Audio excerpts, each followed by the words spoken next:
Katie Fitzpatrick is here. She's made it. She made it this far. Katie, every day you're here now, I feel is a bonus day.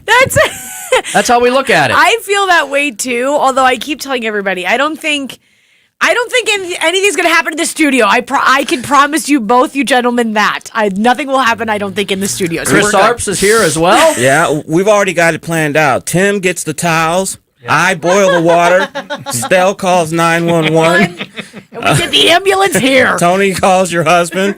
We got it all worked out. So, Katie, my wife always laughs when I bring this up. Like, she laughs at me a lot because she handles blood and guts and stuff much better than me. Uh-huh. But, believe it or not, I was a New York State certified EMT for 6 years. That's great. And I ran the ambulance corps at Fordham University. I was the assistant chief of operations. God bless you, Tim. And, you know, in the heat of the battle, I'm fine. But if someone is just like, hey, look at my bone sticking out of my arm and all the gore, I'll be like, but if you went down, we'd handle it, no problem. And we'd make something up. But could we ever look at each other in the eyes again? Never. That's the question. No, it'd be fine. Stell, you've been through all this before, haven't you? No, I haven't. You haven't? No. Oh, not at all, huh? Okay. Well, you know what, Stell?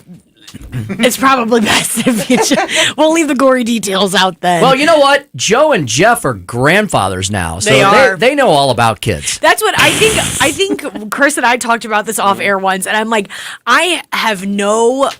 Every single man here has been incredible, and I have no worries that what every man would do and what you guys are capable of if something were to go down.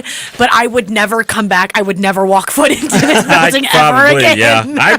I could see that. It's like, all right, thank you guys for your service. Hasta la vista. It's like, you've seen things you shouldn't see as coworkers. All in the name of science. As Tony Fauci trying would to bring say, a new life in. Hey, it's all good. Tony Fauci would say, it's just the science. Chris, we had a great time yesterday at the St. Louis County GOP headquarters with the Young Republicans Freedom Fest. Barbecue was fantastic. Have to give a shout out to Super Smokers. Had that brisket, had a little pork, had a little chicken there.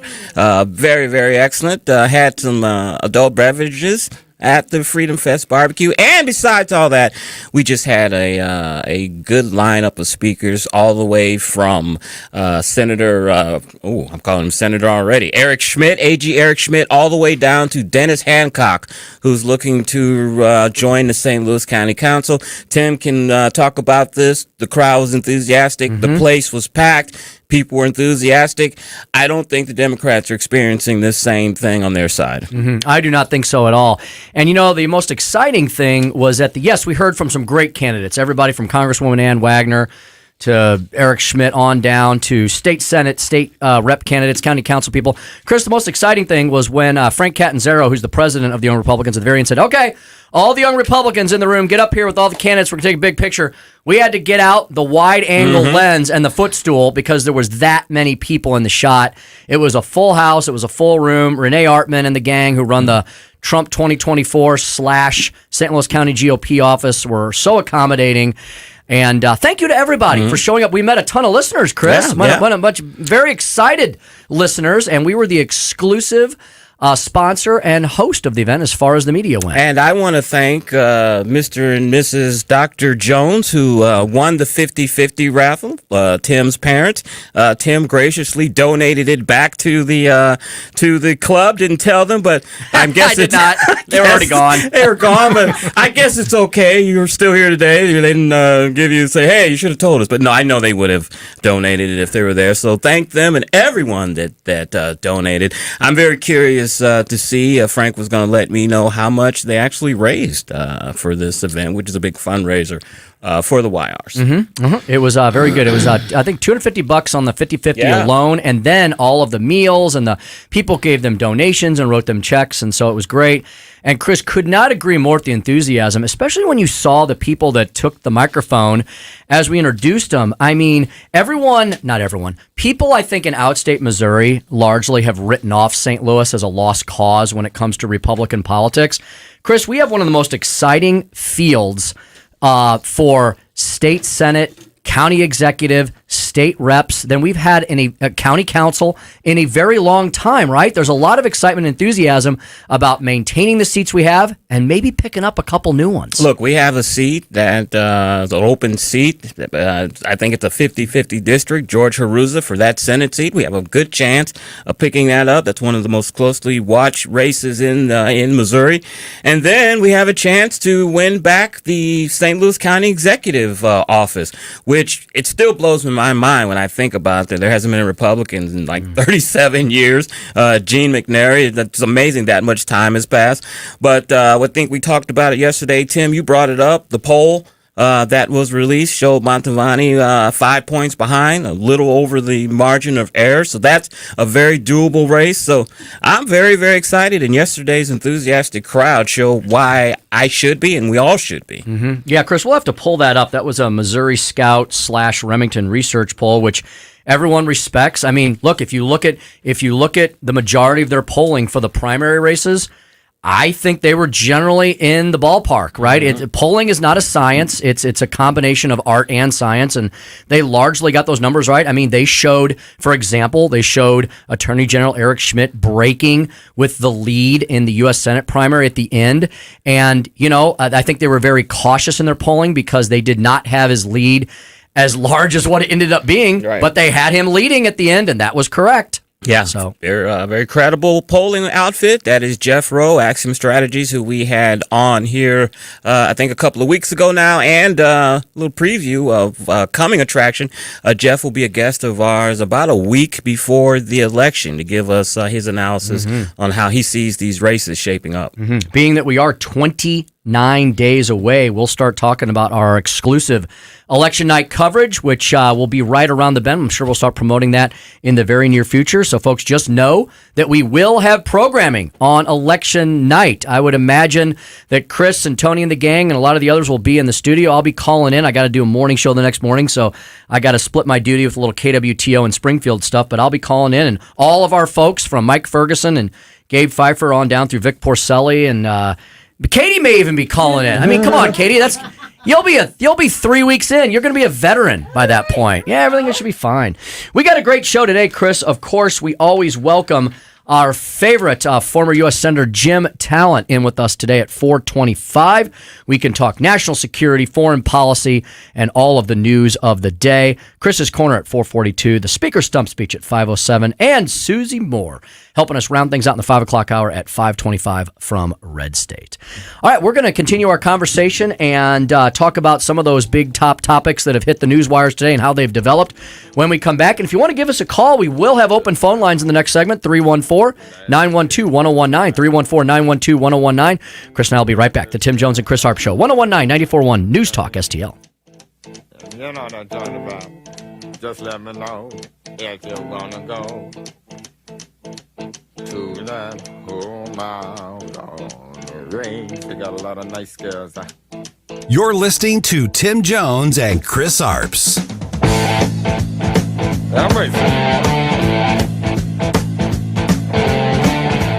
From the Michaels Flooring Outlet Traffic Center.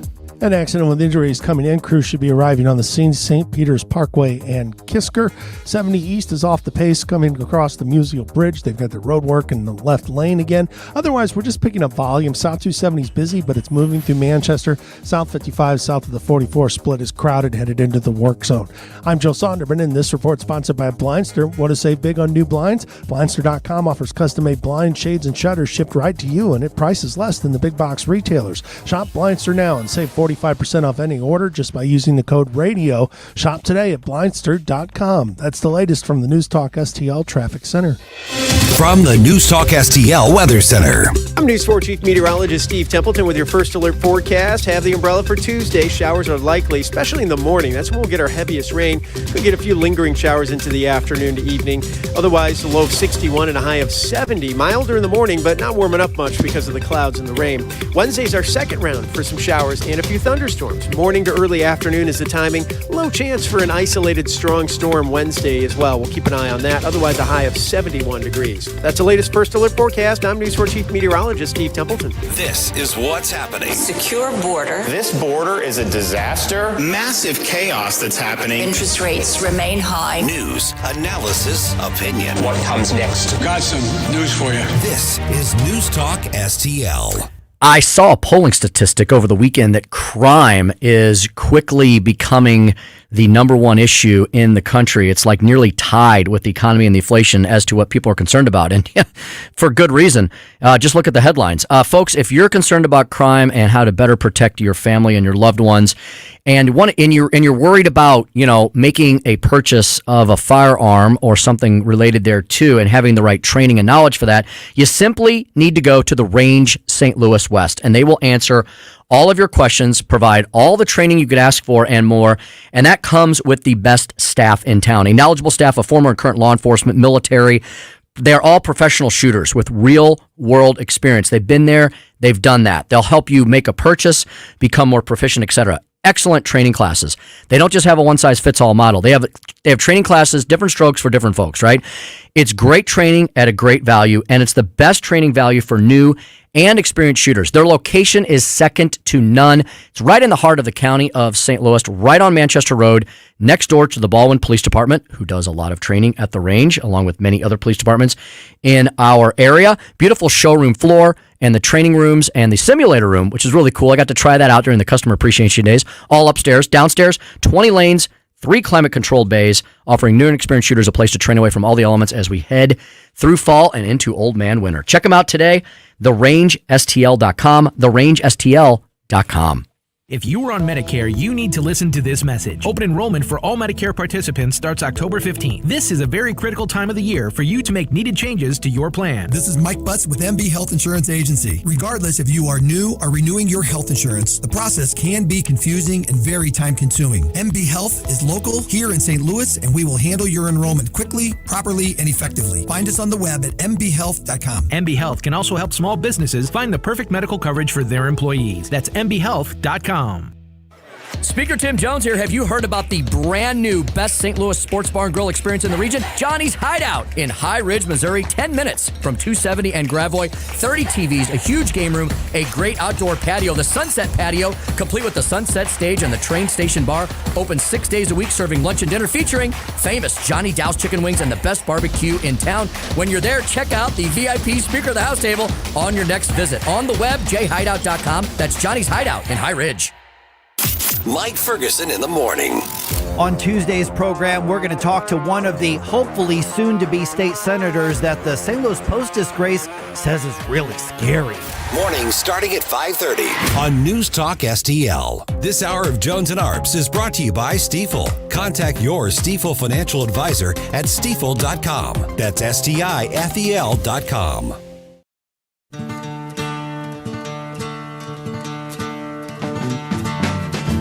You're listening to Tim Jones and Chris Arps. People are seeing their wage increases, their wage increases eaten up by inflation. So if your family is one where you spend most of your paycheck, every paycheck cycle, on gas, food, transportation, clothing, basics of life, and prices go up the way they've been going up, you're in trouble right away. You don't have a cushion. And this is very painful for people at the lower end of the income and wealth spectrum. So that's what we're hearing from people is, it very much that inflation is really hurting. And that's going to be one of the top issues when people go to the polls in barely 4 weeks. Federal Reserve Chairman Jerome Powell. Chris, the final inflationary numbers before the election will come out, I believe, this Thursday. Mm-hmm. That should be interesting for us to dissect and discuss. Yeah, and I expect these numbers to not be particularly good, but also we've got 29 days left until the election. We've just had the OPEC Plus nations say they're going to cut back on their production of oil. We've already heard that because of refinery problems and issues of changing over to the winter-like blends, that's going to create a shortage. And we talked about this a few weeks ago, that there are reports that the home heating oil, which the Northeast uses, is going to be at record levels this year. So all of that 29 days before an election spells bad news for the Democrats. It's a lot of bad news. The prognosticators who have not quite hit the bullseye over the last 7 or 8 months are claiming that overall inflation may slightly cool again, and they're talking very slightly. They're saying it may go from 8.3 to 8.0. That's still 6.5% than it was this time last year. But more importantly, they're saying core inflation, and what they mean by that is the stuff that we all have to buy, necessities of life, food, fuel, rent. Those things are all still on the increase. And also, too, Tim, if with all of this inflation still happening, it also means that the Federal Reserve is going to continue to raise interest rates at 75 basis points or more. So they need inflation to cool down in order to stop raising rates. And raising rates slows down economic activity, and you certainly don't want that going into an election and the 2024 election. That's as well. right. There was a sign last month in August, according to Money Scoop, which, Katie, is a new publication of Morning Brew. So Morning Brew is now doing Morning Brew definitely focuses on financial news. They're kind of they try to be a nonpartisan site, but they've got a new thing out called Money Scoop, and they're saying, well, the Fed's starting to have an effect but they've got a long way to go, which is why Chris mentioned they're going to probably still raise rates another 0.75 of a point or more before the end of the year. U.S. job openings were down 10% in August, the lowest they've been in a year after facing the steepest drop since the early months of the pandemic. That's a cooling labor market if we ever saw one, says Money Scoop. But there's still a long way to go because the economy, there's trillions of dollars in the pipeline right now. Yeah, and, that's a catch-22 because, on the surface, that is bad news that there's unemployment is going up. But on an economic front, that's what you want. You want to have more unemployment because right now we have too few workers chasing jobs. That's causing inflation because the people that you want to hire, they're going to want a higher wage. And what are businesses going to do? They're going to spread that cost onto their consumers. So you want employment to slow down, but it's bad economic news as well. They're in a catch-22. This was all predicted, and it was largely predicted by one of Barack Obama's senior economic advisors, Larry Summers, who said that in order for us to fully climb out of this period of hyperinflation, unemployment is going to have to get up to 5% or more in the country. So can you imagine, Chris, if we're like 2 years from now and we're looking down the barrel of the presidential election and unemployment is over 5% and inflation still has not quite cooled back down, because some people are saying this is going to take years to unwind all of this. It's going to be interesting to see, number one, if Joe Biden's still around in any shape, way, form, or fashion. If he's not, who are the Democrats? Who are they going to load up their bench with? And is Donald Trump on the ballot or not? Yeah, I think, the signs all point that they're going to go mad progressive. Somehow the governor of California, Gavin Newsom, thinks he's a viable candidate for president. He's practically held a sign out that says that I'm running if Joe is not running. I think they're going to go hard left. I think that's what they think the people want. I think even Bernie Sanders at 80 years old would do well in a 2024 Democratic primary.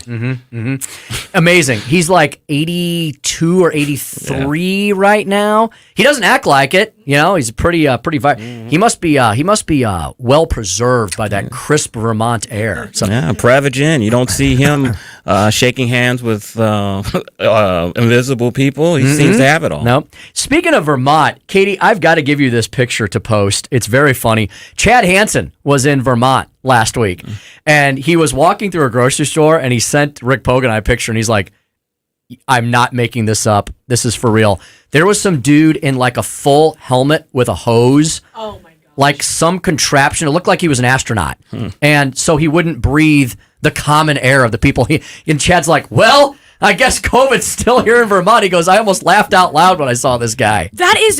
Stell was just telling us something about someone being kicked off of Twitter, not for a book that they were writing about COVID on the break not long ago. It's almost baffling to me to understand that people are still walking around in what I can only imagine is a hazmat suit, Tim. It looks like that, yes. They're still walking around with a hazmat suit on. I mean, I just went to a local grocery store for lunch today that's around this area, and no one was wearing masks, but there were a handful of people that as I was walking in, they were wearing masks. And that's almost still to me like, oh, okay, like you're still wearing masks in a grocery store. I thought we were far past all of that. What's sad to me is to see African Americans, if you go to a funeral or you go to a wake, that masks are required to enter. I go into African American neighborhoods, you'll see people walking around outside with masks on, at bus stops with masks on, and it's just, I hate to see how science, quote unquote, the Democrats have so frightened black people into the COVID virus is like the bubonic plague, that if you just look at it or breathe it, that you're going to get it, when that's not the case. And it all stems from when COVID first came out, African Americans didn't take the virus seriously. There was no social distancing. Black African Americans weren't wearing masks. There was even a rumor going around that COVID was a white disease, not a black disease. And then when African Americans started taking it serious, when the death toll started rising, that's when we've gotten this fear that, oh my God, it affects black people worse than it does everyone else. It doesn't. It doesn't. I just sent the three of you, Chris, Katie, Stell, the picture from Vermont, and you guys can check that out during the break. It's it's unbelievable. You're not going to believe it's true. It looks like something out of a movie. Looks like something. What was that movie? Contagion. It looks like something out of Contagion. Yeah. So I am heading to this. I'm curious to know if I'm going to be bringing back any stories on Thursday or not. I'm actually heading to Washington, D.C. tomorrow for the first time in 2 years. Haven't been there since November. I actually went up there in November of 2020. It looked like a scene out of 28 Days Later. I never went into the Beltway. I was out in Virginia, but it was a ghost town. I was actually in Crystal City. So this week I'll be flying into Virginia, into Reagan. I'll be staying on the Virginia side, but I'll be going into the belly of the beast on Wednesday. I'm going to go visit Grover Norquist and our friends at ATR. So I will be right in the heart, and I'll let you guys know if there's like 90% mask wearers or 10% mask wearers. I think it's going to be one or the other. It's going to be very interesting indeed to see what DC looks like these days. Yeah. All right, we've got 1 minute remaining. Let's see what we got here today. Yes, coming up after the break, we will speak with former U.S. Senator Jim Talent. He, of course, is the chairman of the Reagan Institute's National Leadership Council. We can talk to him about the shenanigans that went on in Ukraine and Russia over the weekend with bridges being bombed and cities being targeted, foreign policy, and other national news of the day relating to our border. Chris's Corner at 4:42, the Speaker's Stump Speech at 5:07, and Susie Moore of Red State to round things out in the 5 o'clock hour at 5:25. Chris and I will be back on the Tim Jones and Chris Arps Show right after this at 101.9 94.1 News Talk STL.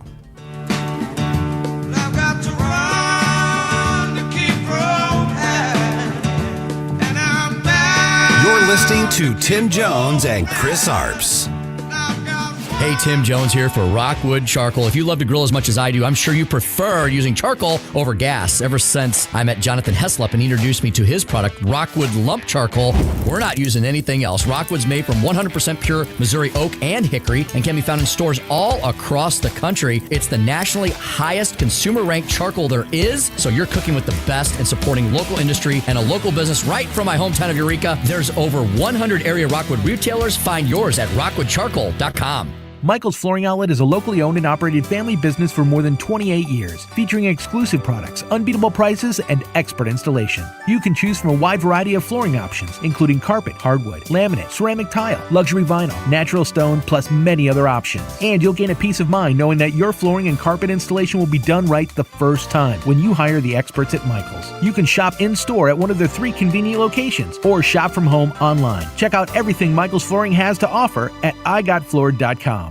Does your current bathroom need to be updated immediately? Introducing One Day Bath and Shower Remodeling. the complete and hassle-free way to get the new bathroom of your dreams in as little as 1 day. And for as little as $199 a month. Yes, the experts at One Day Bath and Shower Remodeling will come to you anywhere in the country and show you all the customized options. Now you can have a brand new bathroom in as little as 1 day. Large or small bathrooms, if you want a new bathtub or shower installed, we can do it in as little as 1 day. And if you call right now, you can save $750 off your remodel. We make it easy by offering you financing as low as $199 per month. Call now to schedule your free in-home consultation. 855-672-1566. 855-672-1566. That's 855-672-1566. Clayton, K270BW Bellefonte, KNBS Bowling Green. This is News Talk STL at 1019, 94.1, and always streaming at newstalkstl.com.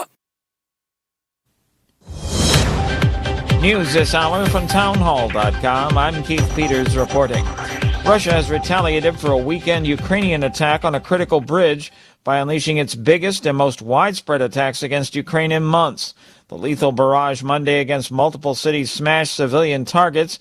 It killed at least 14 people, wounded at least 100, knocked out power and water, and shattered cars and buildings.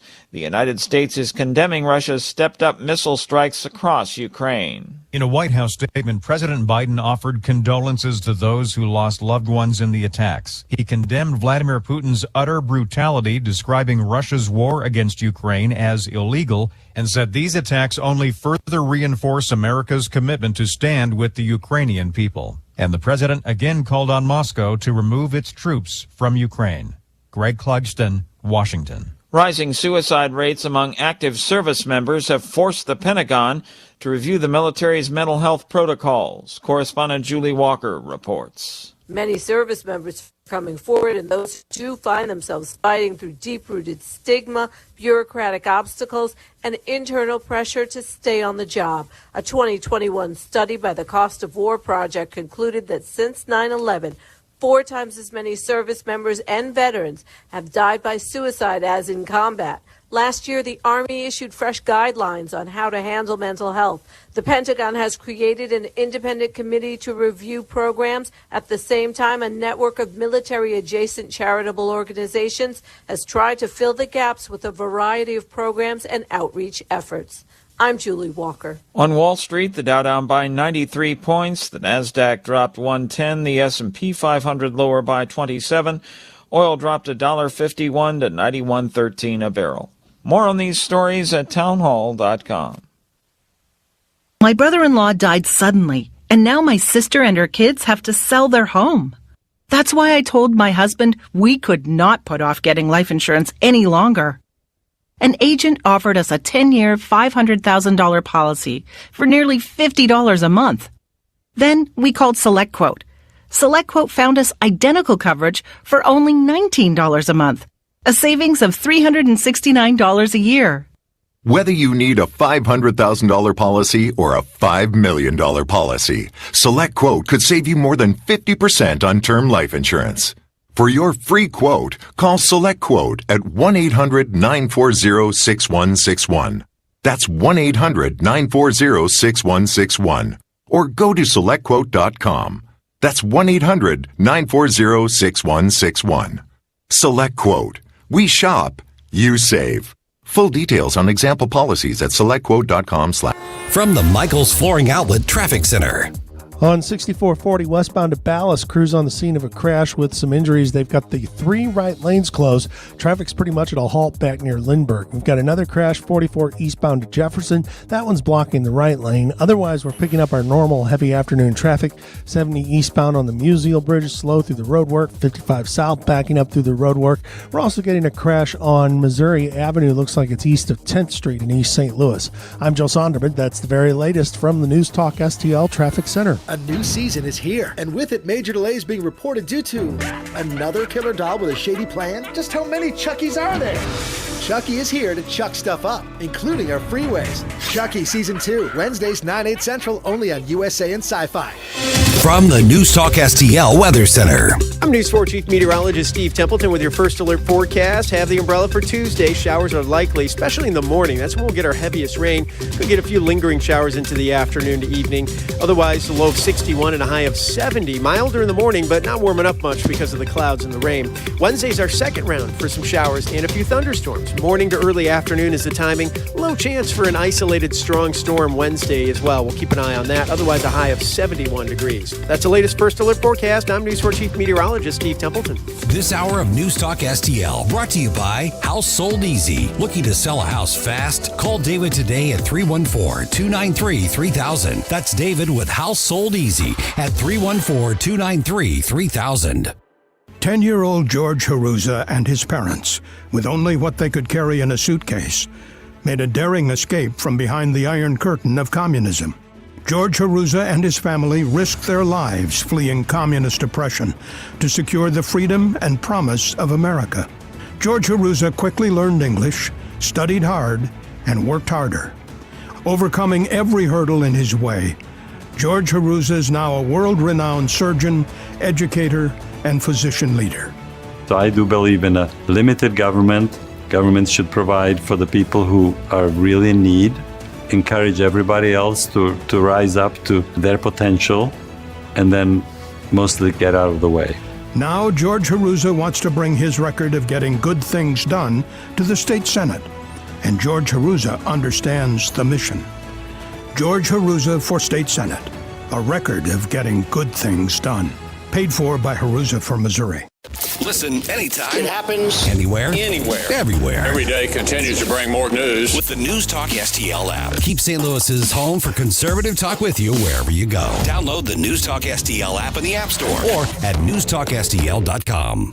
Tim Jones and Chris Arps in the afternoon. The 9 most terrifying words in the English language are, I'm from the government and I'm here to help. The more you remove voting from Election Day, the more opportunity you're offering for people to commit fraud. Are you not entertained? Are you not entertained? I think the Democrats are so short-sighted in this tactic they have now to just cheat at any cost to win elections. You're a lying dog-faced pony soldier. You said you were, but now you got to be honest. I'm going to be honest with you. What are we doing wrong here? As a former leader in the House, I think you can put your finger on it. It's called leadership. We don't have it. Tim Jones and Chris Arps. So just think of it. They're coming after me fast and furious, not because I did anything wrong, because I didn't. I think they're taking their orders from Washington, but only because they're trying to hurt me as a candidate. And the millions and millions of people, we had 75 million people. I think it was much higher than that. I think it was much higher. By the way, that's the largest number of people, the greatest number of people in the history of our country that ever voted for a sitting president by a lot. And they voted better than anyone's ever voted before, right? It was the best voting ever. Welcome back to the Tim Jones and Chris Arps Show. You know what? Joe Biden is so boring, isn't he? I mean, at least Donald Trump's entertaining, that's for sure. Welcome back to 101.9 94.1 News Talk STL, 7 minutes after the hour here on a fantastic Monday. Chris, you got to be loving this weather. One less day of fall and winter. Oh my God! I looked at the thermostat when I was walking out the house, and I was expecting it to be kind of cool. I saw 79. I jumped out of my skin with joy. I'm loving this. I hope we can have it all week. Mm-hmm. Well, there's one piece of bad news from the weekend that we should just get out of the way and never talk about it again. The St. Louis Cardinals never really got their postseason started. What the heck happened to the Redbirds bats? And the thing that concerns me the most is I have not watched a ton of baseball this year. I was able to go to a few games because the Cardinals were sponsors of our station, and I know Chris and I and others use those tickets, and we thank the Cardinals very much for that. Didn't watch a lot of baseball on TV because you can't right now unless you have like cable or you have DirecTV. But now Bally's has come out with a new app that you can watch Blues games, so I assume they're going to add the Cardinals back in the spring, which is good. But on Saturday night, I was actually at my neighbor's house. He invited us over, and we're sitting there staring at the big flat screen at the strike box. And I'm watching our best batters, Goldschmidt and Arenado, is that right? Mm-hmm. Just strike out, and not only strike out really badly. And then our stalwarts, the guys who are all retiring, are getting base hits every time they're up at bat. And so Molina and Pujols are retiring, and they were the only ones worth a hill of beans during this short 2-game series. And the guys who were paying bazillions of dollars didn't do so well. So I'm a little concerned, Chris, about the team next year.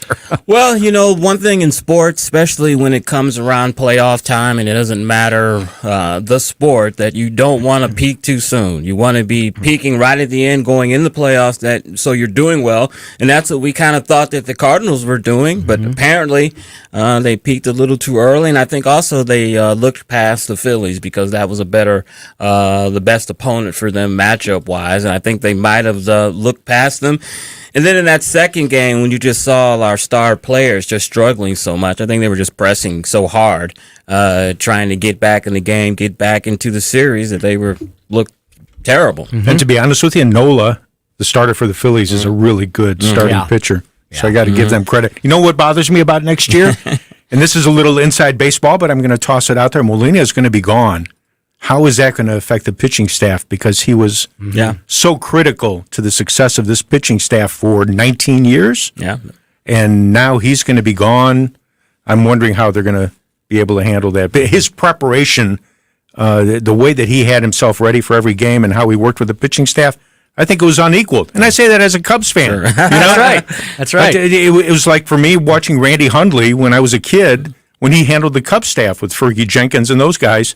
Molina's he's unparalleled. Our consolation prize is that one of the best teams in baseball with 101 victories, the New York Mets, went down in flames as well.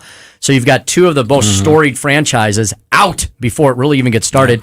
Chris, that being said, will you now watch any of the rest of the playoffs? Will you check any of it out? No, I've lost my interest in baseball a long time ago. The only time I watch the playoffs are when the Cardinals are in it.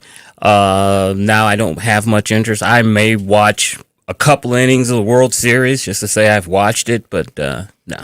I like playoff baseball, so I'll probably watch some of it. You know who you should cheer? You know who? Let me get you excited about a team because the liberals will hate it the longer they go.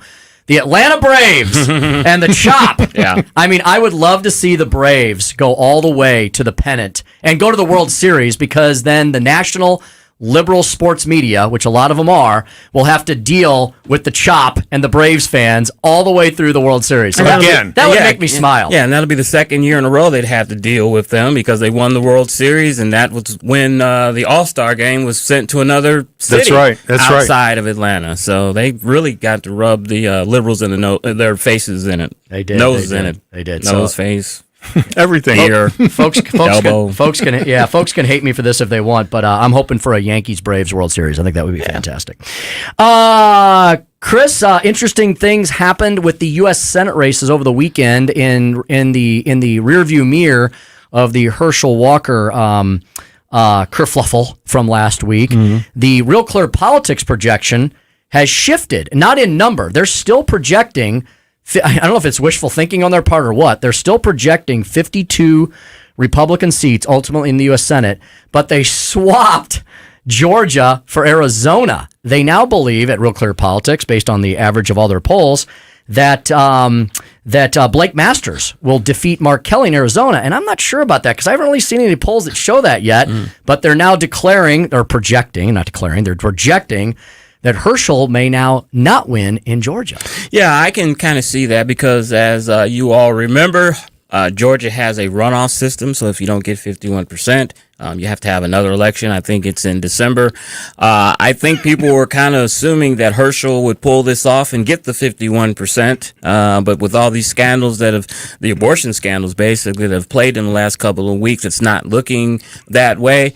And I think people are betting that if this goes to a runoff, Herschel probably will not win. I think that's why they're hedging their bets and putting it the seat that's going to give Republicans the House, Arizona instead of Georgia. And with that 2-vote cushion there, the Republicans could still lose Arizona and Georgia and win the rest of the seats that Real Clear Politics is projecting. And we're talking Nevada, which is looking pretty good right now for Laxalt. Pennsylvania, which is such a coin flip right now, but boy, are they pounding Fetterman on his past history of statements and misstatements about crime. In that and state. I got to correct you. The Nevadans are really keen on that now because that's how I grew up saying. How do you say? What do we say? Nevada. That's Nevada. We all grew up saying Nevada, but if you say Nevada, they get ticked and say it's Nevada, not Nevada. I think it's the same thing with Colorado. Yeah. Folks in Colorado. Yeah. See, I did it right there. So I'm supposed to say Nevada? Nevada. That's Colorado. That's how they want us to say it, Nevada. You know what they say in southern Missouri? Seriously? Nevada. Yeah. Nevada. I've been in Nevada. Yeah, they say Nevada. And they say Missouri. Versailles and Vichy. Yeah. Well, Missouri. Yeah. Such as it is. But they'd always get correct with how they really got on that. It was like, no, it's Nevada. People are very protective. Very protective of their state name. Whatever. So, what do you think about Pennsylvania at this point? I mean, it looks like the RNC is just pounding Fetterman on all of his past statements and actions on the crime question. Yeah, I think Fetterman has a crime issue, just like the candidate in Wisconsin, Mandela Barnes, who's running against Johnson. They are hammering him with crime messages. Also, you have to factor in Fetterman had that major stroke, and he still is having trouble putting together coherent sentences. And the polls have shown the last couple of weeks that the odds has really began to close in. Big marker for that race is the single debate, I think, is October 25th between those two. So that could be the make it or break it moment for Fetterman. And Tim, I still don't think Fetterman's going to debate. They can't afford to put him out there with him not having all of his faculties together. I like you will be extremely surprised because every night when they show a clip of Fetterman speaking on Fox News or Newsmax, the only two networks that are running Fetterman clips, because you can't run a Fetterman clip without him completely screwing up whatever it is he's trying to say. And a lot of times when you watch those clips, you're like, I'm not sure what he's talking about. He'll start talking about one thing, and then he ends up next door talking about something else. It's just, he's not making, I don't see how he gets through a debate. I don't see how they would do a debate. I think they're just dangling this out there, and They've already got it, 5 days before the election? Yeah. So when they get 5 days before the election, they'll look at the polls, and if they're tight, they'll just say, yeah, he's not available. Yeah. I will be very curious to see what excuse they will use because it will look very, very transparent to everyone that you're trying to deduct this. Would you like one right here? Well, what happens if one of them gets out and does something horribly wrong? First and foremost, it would be catastrophic and be personally devastating if somebody hurt somebody. That there's always that possibility theoretically. I don't know. That had to do with releasing prisoners. Fetterman commenting on releasing prisoners. Good clip, Stell. Like that. That's excellent. Boy. The battle for the House. We haven't talked about this at all. So RCP is projecting right now 220 seats that will likely be Republican, and that's a majority right there, and 180 for the Dems with only 35 toss-up districts in the entire country. Yeah, I think it's a foregone conclusion to most observers of politics that the House will switch over to Republican. I think the real story is, will Kevin McCarthy garner enough support to become the Speaker, and will former Speaker Pelosi resign, or will she become minority member again? And then it'll be interesting to see that whole caucus. Will the Young Bucks and the Progressive Caucus show their oats and really try to take over the party? Or will Pelosi become ambassador to Italy? Yeah, I could see that. Or Vatican, like Newt Gingrich's wife was secretary. What do they call it? Secretary, ambassador to the Vatican, to the Holy See. Yeah, yes, which is Newt Gingrich's wife, right? Callista. Right? So I think that was Newt's fifth or sixth wife. Which one we've lost track. Which one was that? She's a delightful lady. So. That reminds me. Not Callista doesn't remind me. Speaking about the Vatican and the Italians reminds me. Happy Columbus Day to all of you all out there who are celebrating. I gotta say, boo is a black person. Yeah, why do you have to do that? And I'm not saying I agree with this, and I forgot that this is even a controversy, but that's all I've been seeing on my Facebook page, especially from my African American friends about, Columbus didn't discover America. He brought disease. He brought this and that. So well, you could celebrate Indigenous Peoples Day instead. We're celebrating Columbus Day. I have no problem with it. We had a listener wishing us happy Indigenous Columbus Day. Okay. I'm not sure what that might be. You know what I don't understand, Tim? And you're a smart man, and you know history, as Stell does, probably all of us. To say that, to focus on one period of history when Europeans or colonial came to America and colonialized America or Africa, to say that that's where colonization started and oppression and taking over other kingdoms, and that is just so disingenuous to me. I'm not saying it's right. That's human nature. Human civilizations have been conquering other civilizations since Cain and Abel. All right. Now it's my turn. The way it is. Did you read today's Speaker Stump speech? No. That's exactly what I'm going to talk about.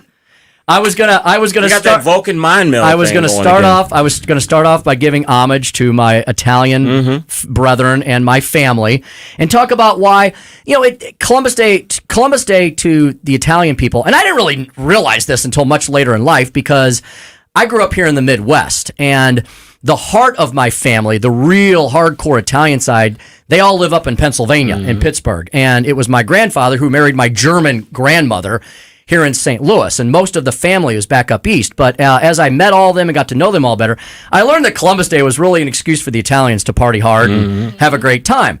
And so that's part of what I was going to talk about. But then I'm going to divert into exactly, Chris, what you talked about, to blame it all on the Spanish or the Italians, when colonization and the conquering of humankind has been going on since humans walked upright. Read your Bible. Yeah. You see it there. Look, Alexander the Great, Julius Caesar, all of the great conquerors. Who's the one? Genghis Khan. All of them. That's his history of man, like it or not. But man has had this thirst for other people's land and minerals and things since the beginning of time. I'm sorry. You and I have been watching a 5-season Netflix series called The Last Kingdom about that exact subject. And it was white people trying to conquer other white people. I mean, it has nothing to do with race, color, creed, or code. There is something in humankind. Yeah. Maybe we're evolving out of it, but there was a conquering attitude. Tim, you know what? And think about, and I'm not trying to interrupt you, but we haven't evolved out of it, because look at Putin. Yeah, he's still freaking taking over territory like it's Genghis Khan era. Look at the Chinese. They believe that Taiwan is still theirs. And their One Belt, One Road system that's infiltrating nations around the world. Well, that's today's Speaker Stump speech. We have to do it now. No, we'll complain about that a little bit more, but there's so many. I mean, you're so right, Chris.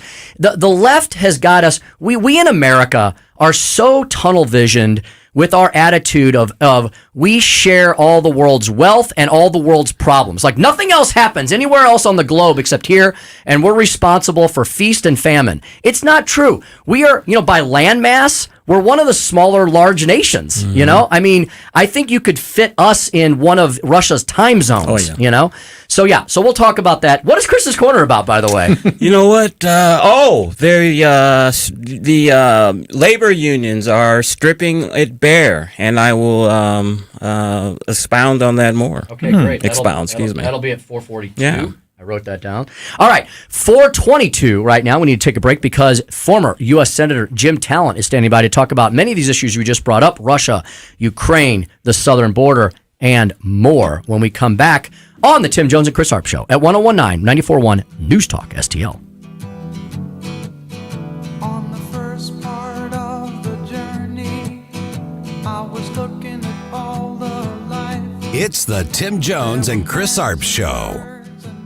I don't feel no ways tired. I come too far from where I started from.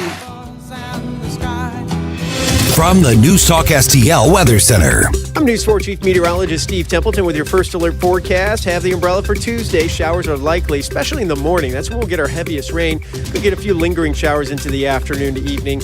Otherwise, a low of 61 and a high of 70. Milder in the morning, but not warming up much because of the clouds and the rain. Wednesday's our second round for some showers and a few thunderstorms. Morning to early afternoon is the timing. Low chance for an isolated strong storm Wednesday as well. We'll keep an eye on that. Otherwise, a high of 71 degrees. That's the latest first alert forecast. I'm News 4 Chief Meteorologist Steve Templeton.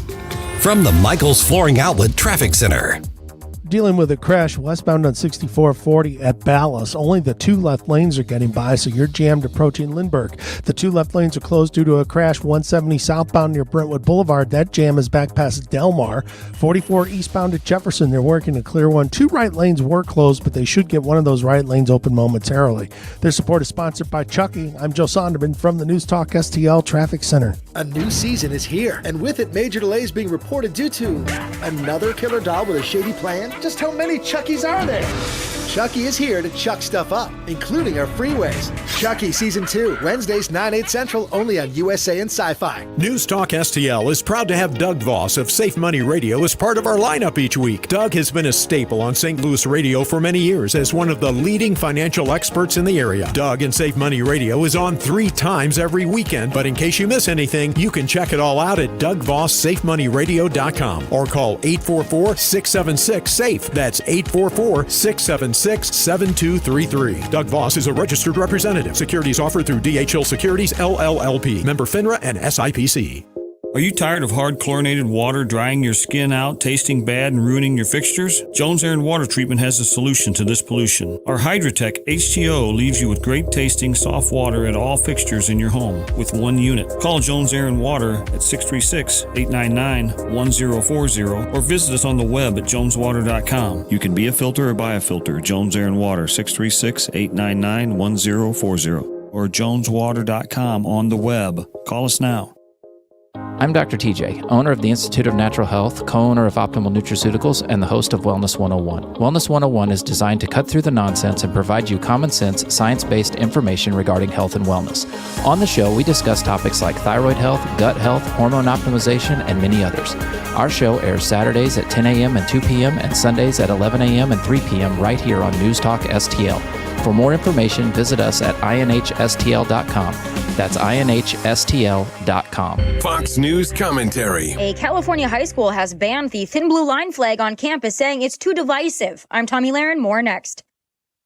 Is your small business ready for holiday mailing and shipping? Get ahead of the chaos with Stamps.com, the 24/7 post office you can access anywhere. You'll get major discounts on USPS and UPS rates, and it's easy to compare carriers and rates for the best deals. Sign up at Stamps.com with promo code BUSINESS for a 4-week trial, plus free postage and a digital scale. That's Stamps.com, promo code BUSINESS.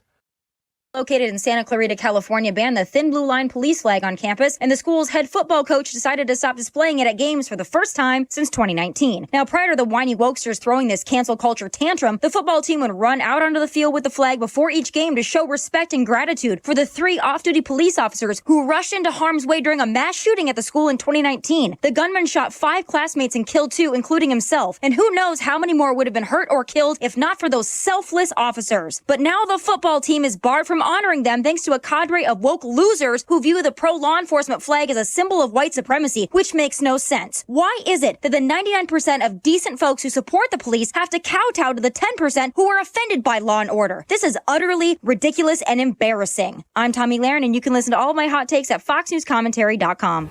News, analysis, opinion. They're still anti-science and anti-governance. Democrats offer a vision for a better America. He's losing support and enthusiasm among the base. 101.9 and 94.1. You're going to enter a problem. News Talk STL.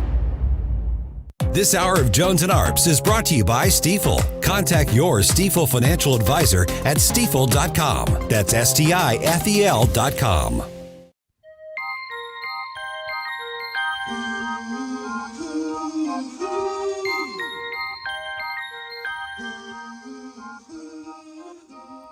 It's the Tim Jones and Chris Arps Show.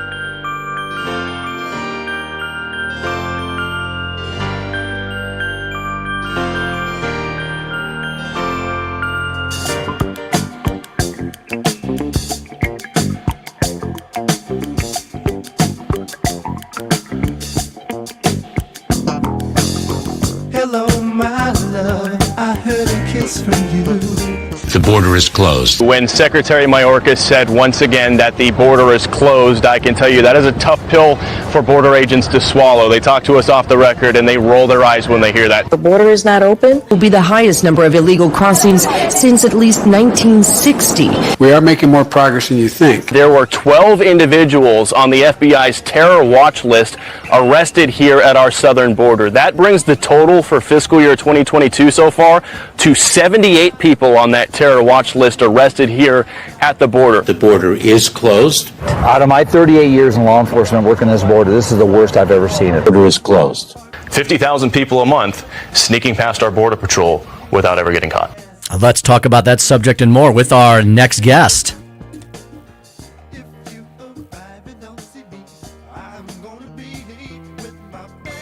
Former U.S. Senator Jim Talent and chairman of the Reagan Institute. Jim, you got the tux all pressed and ready to go up there on the Upper East Side.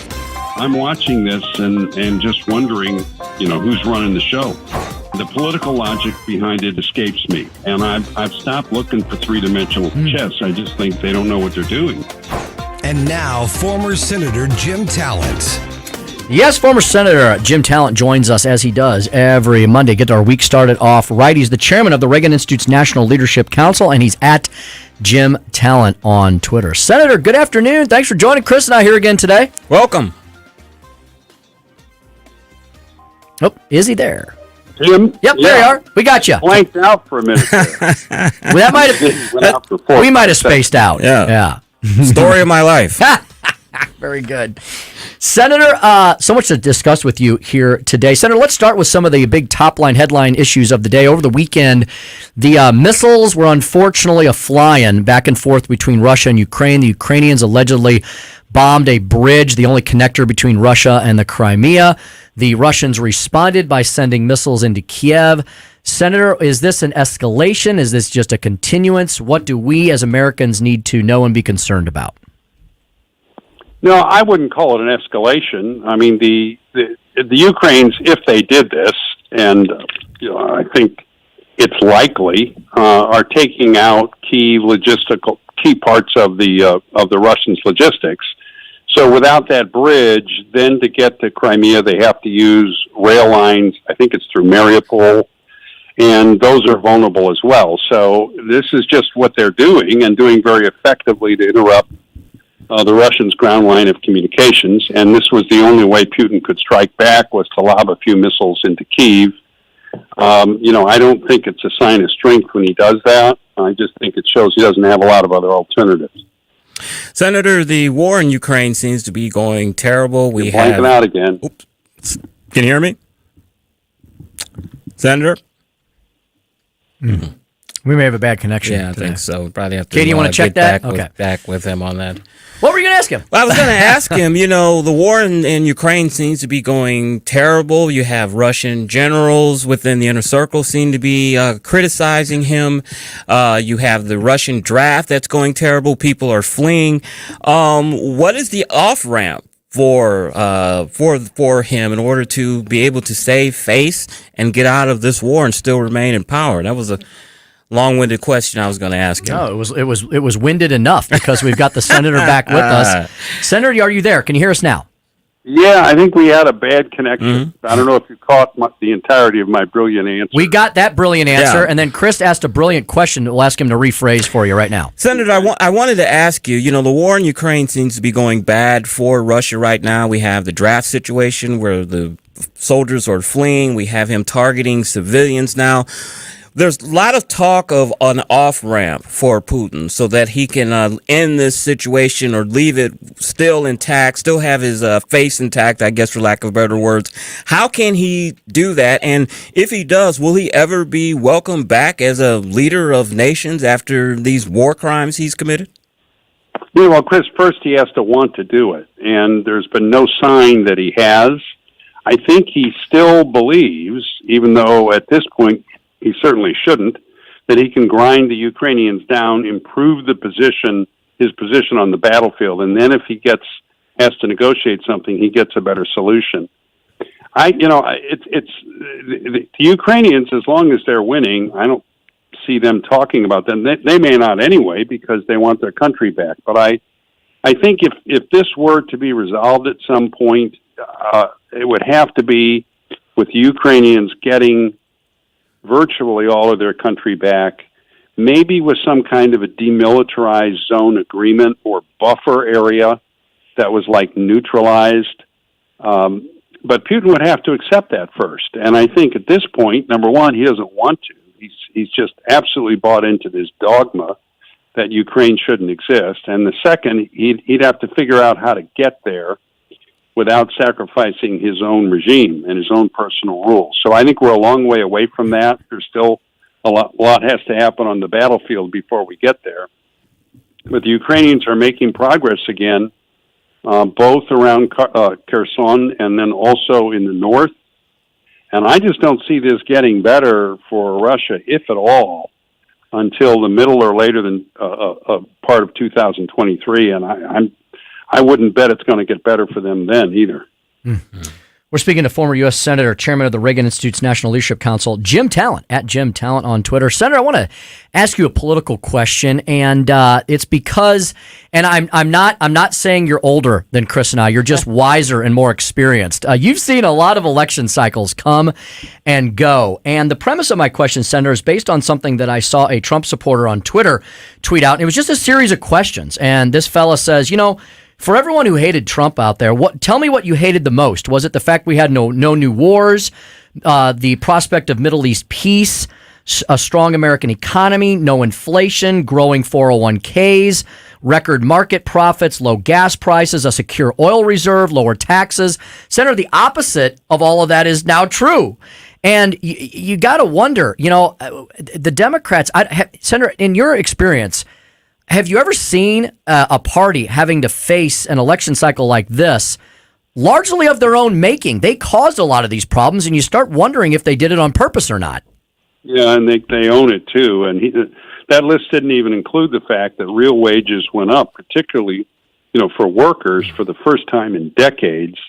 It doesn't include what maybe he mentioned the Middle East, but it doesn't include the Abraham Accords. Mm-hmm. It doesn't include dragging us finally into the 21st century where China was concerned. Well, I think Trump would have won if not for the pandemic. Mm-hmm.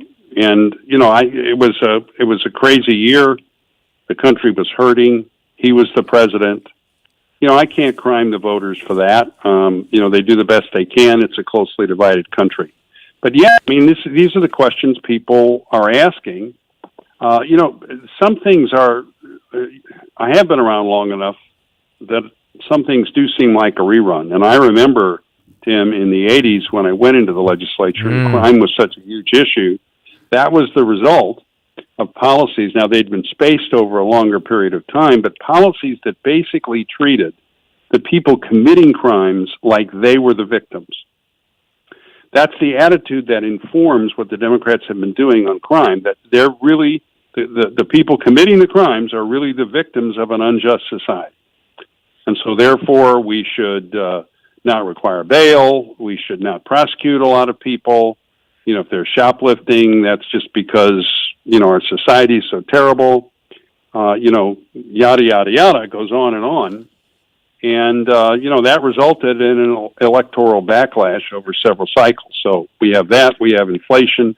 We have the border, which you were talking about, where they just reversed. I think the attitude was in the Biden administration, anything Trump did, we're going to reverse. So they reversed the Remain in Mexico policy, which was a brilliant and humane way, really, of protecting the border. Because everybody got their hearing, they just had to remain in Mexico until they got it, okay? And they set up an infrastructure in Mexico so we could do that, and he got the approval and support of the Mexican government so we could do it. And Biden blew all that up. And so the message you're sending to people in Central America, because that's where these people are coming from, look, if you can get here, you can get across the border, and then you're eventually going to be released into the United States. And so they came. I don't blame them. I'd rather live here, too, than in most of the countries in Central America. But it was the signal that Biden sent, combined with the destruction of policies that were working, and that's the reason we're in this situation.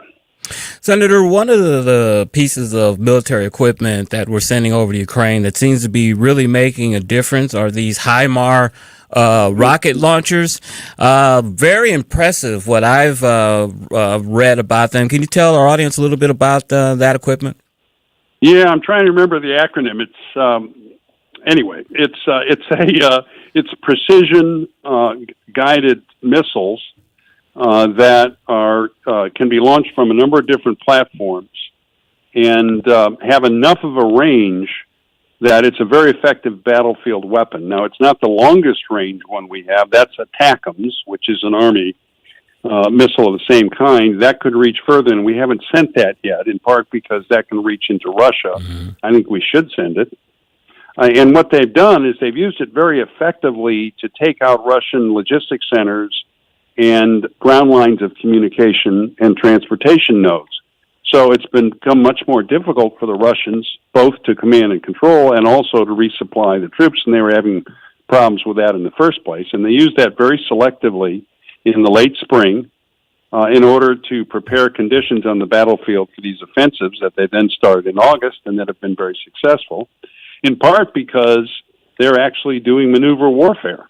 I mean, they're actually doing combined arms with infantry and some armor and artillery. They're really proving themselves as an army. I mean, this is going to be studied for a long time about how this was done. I just assume they got some very good training in the UK.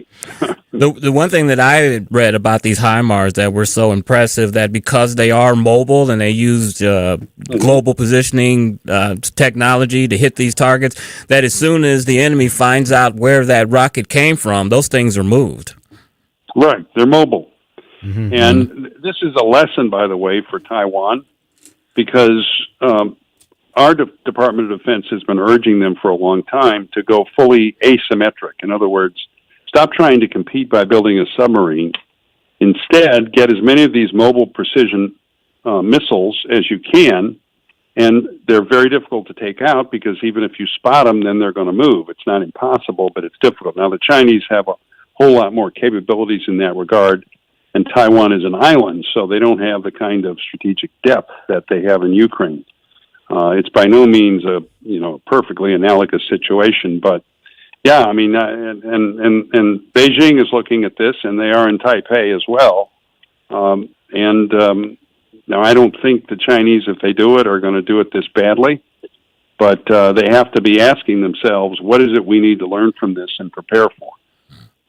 Senator, we have to leave it there for now, but we always thank you for all of your insight and analysis. Thank you, Senator. It's good to be on. All right. Thank you, Senator Jim Talent. We'll talk to him again next week at Jim Talent on Twitter, and maybe we can sweet talk him into being part of our election night coverage. Oh, yeah, that would be fantastic. Because this could be a historic night, and he knows a lot about Senate races, and he might be able to have an opinion or two about the big 7 that are currently in question. Exactly. Sometime today for the end of the show, we do have to talk about Katie's boy, Ye. Or Ye. Is it Ye or Ye? Kanye. I think it's Ye. Ye. Do we say Ye, Katie? Tony knows. I made a mistake. Columbo's a Kanye expert now? Kanye. All right, very good. You've heard his latest exploits, haven't you? Yes, we have. Yes, we have. It's wild. All right, we're going to take a break now. Chris's Corner is up next on labor union. Can't read my writing. Bearing it all. Bearing it all. Yeah. Labor unions bearing it all. My goodness. Next, you're going to want to check out that Chris's Corner. It's next here at 101.9, 94.1 News Talk STL. The Tim Jones and Chris Arps Show rolls on. Yay.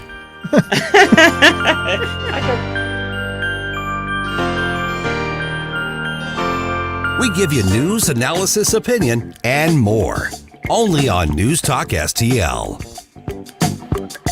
From the Michaels Flooring Outlet Traffic Center.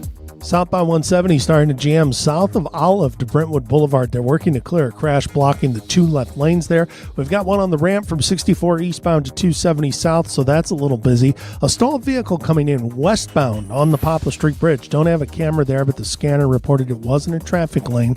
6440 westbound is slowed down approaching Ballast from Lindbergh. That is due to an earlier crash. And then wrapping one up eastbound 44 at Jefferson, right lane closed. Their support is sponsored by Chucky on USA and Sci-Fi, and I'm Joe Sonderman from the News Talk STL Traffic Center. A new season is here, and with it, major delays being reported due to another killer doll with a shady plan. Just how many Chuckies are there?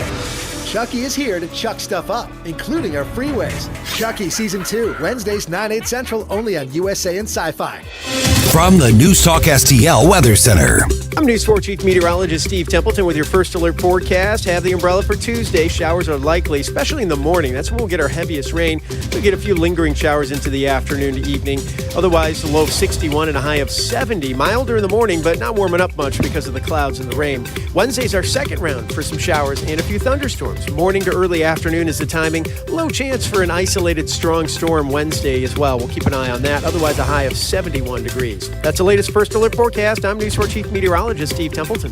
The news and talk that affects St. Louis. Raised interest rate by 0.75 percentage point. Nothing short of that. Vladimir Putin threatened not to ease tensions, but to escalate them through the threat of nuclear weapons. This is 101.9 and 94.1 News Talk STL. Hey, this is Chris Arps telling you about my good friends over at the DentalLink.com. Dr. Alan Link and his son run that great practice there. You know, I received my text message today letting me know that I have a dental appointment coming up on Friday, and that's just one of the many conveniences that I get from the Dental Link. If you are on a mission to get your teeth fixed like I do, and you're missing one or more teeth or suffer from loose dentures, many dental implants might be the solution for you. Many dental implants are less invasive, less painful, and your recovery time is much shorter. Plus, best of all, the cost to you is much less than with older, more traditional dental implants. Two convenient locations in Baldwin and Melville. Call the Dental Link today at 314-794-6464. That's 314-794-6464. TheDentalLink.com. What a great meeting. I loved everything he said. I think we've found our new financial advisor. I hated him. What? Why? He never even looked at me. It's a story that's been repeated over and over in the financial industry. And it's the reason Deanna Orff at the All Financial Group is so passionate to change it. That's why on October 18th, she's hosting an exclusive women's event called Women in Wealth. It's an open forum for you to learn more about markets, investing, and planning for retirement, and a setting where you can ask questions. It's a fact that 90% of women will at some point be solely responsible for their finances. This could be a great first step. The Women in Wealth event on October 18th. It's free, but you do need to make a reservation. So call 636-230-8824. That's 636-230-8824. Or go to yourmoneymattersstl.com. Investment advisory services offered through All Financial Group LLC, a registered investment advisor. Insurance and annuity products are offered through Stephen All, Missouri license 8039738. Stay top of mind with your customers, stand out from the competition, and drive productivity with a podcast for your business from Epic STL Podcasts. Log on to newstalkstl.com and click on the Epic STL Podcast button to learn more. The Vic Porcelli Show. Tuesday at 10:05, only 28 days till the election. We'll see what Missouri Representative, soon-to-be State Senator Nick Schroer has to say about that. Weekday mornings at 9 on News Talk STL.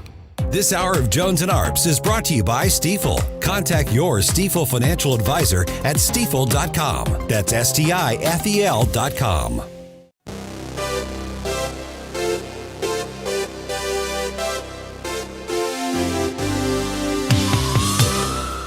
It's the Tim Jones and Chris Arps Show.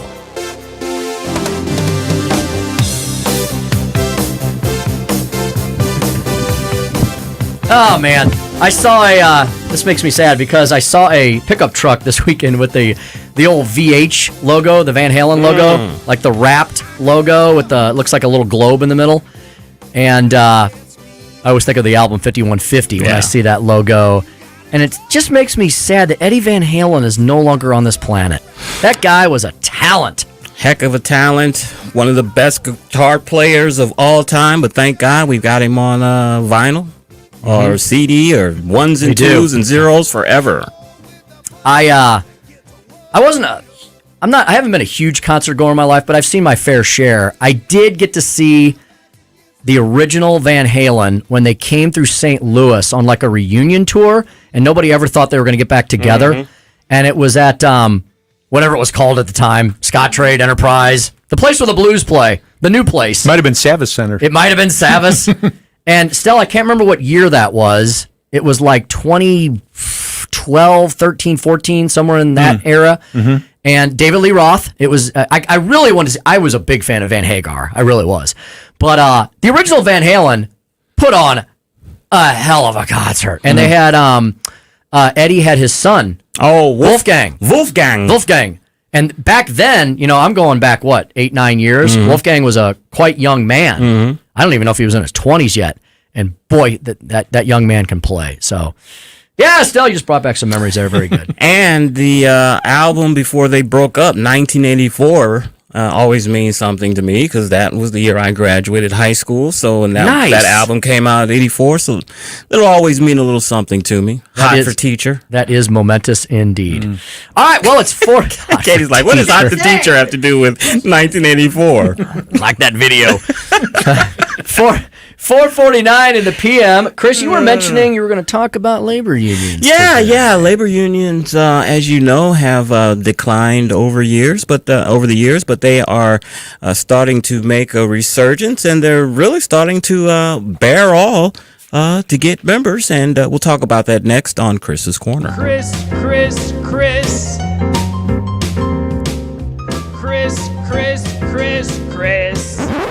The whole thing is a joke. Good God, we gotta do something here, people. It's not personal, it's strictly business. My favorite black leader of all time is Frederick Douglass, who asked after emancipation, well, we just freed the blacks, now what are we going to do with them? And his answer was, leave us alone. And if you don't know, now you know. And now, Chris's Corner.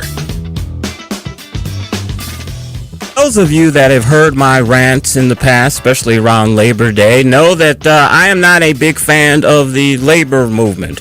When I was in my early 20s in a prior life, I was a part-time supervisor at United Parcel Service, and at the tender young age of 21, I was promoted into supervision, and the area of UPS at Earth City that I supervised were all of the Teamster employees that had been with the company 20 plus years and hated the company. And so that was my first experience with labor unions. That's when I learned of the very arcane rules of I could not move a package unless a union member was watching me, and if I did work, then the highest ranked union member would get paid for the amount of time that I was working. All rules like that I'm sure at one time were very necessary, just like, at one time when we had children in coal mines working in various dangerous situations, we needed to stop that and child labor. Labor unions had their place at one time. Fortunately, I don't think they are now. I think they are dinosaurs. I think if you look back at the financial crisis of 2008, when the Ford Motor Company stock went down to $2.50 a share, and GM was at $1.75, and Chrysler was, I think, 50 cents. A lot of the reasons why those companies were in such bad financial shape was because of their union legacy costs. After many years, when you're paying retirees 75 to 85% of their salary, when you're giving them 100% of their health benefits, that eventually adds up, and it caught up with these companies, their legacy costs in 2008. Labor unions have lost 20% of labor unions in 1983 were 20% of the labor force. Now they're down to 10%. If you remember in the 50s and 40s, it was a much higher percentage. Our labor unions are losing momentum. They've lost millions of members.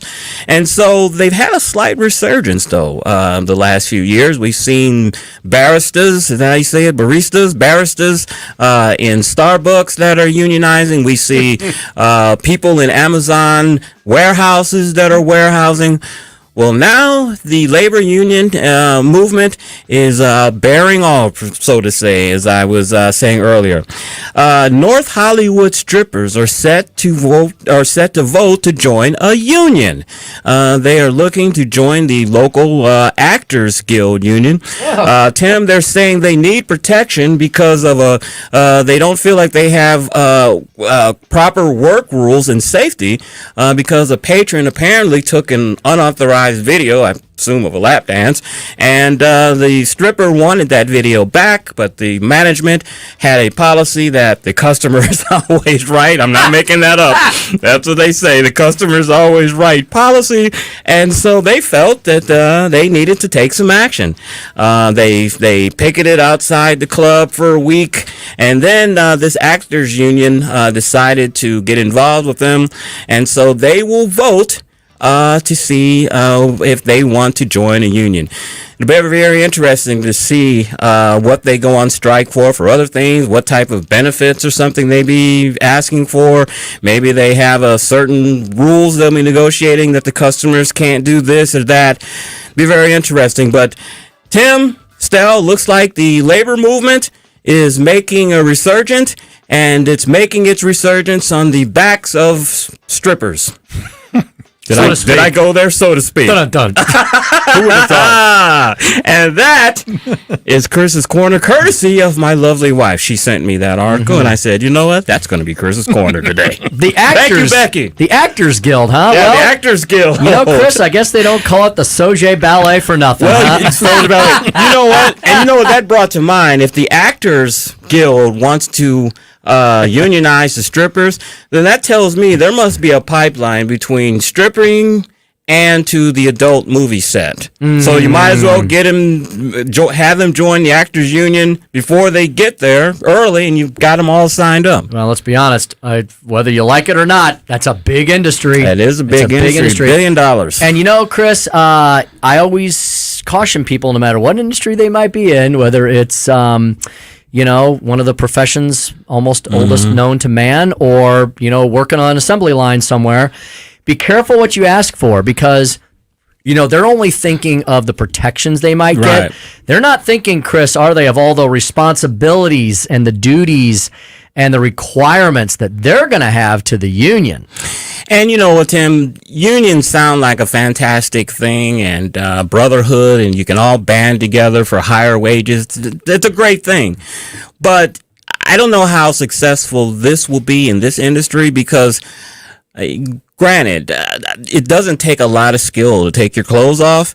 And I think these jobs are literally a dime a dozen, and they can replace you in about 10 minutes. So I don't see how much real leveraging power they'll have, because, you know, if these girls decide to strike, they can get 10 more to replace them in 5 minutes. I guess it depends on your level of performance artistry, right?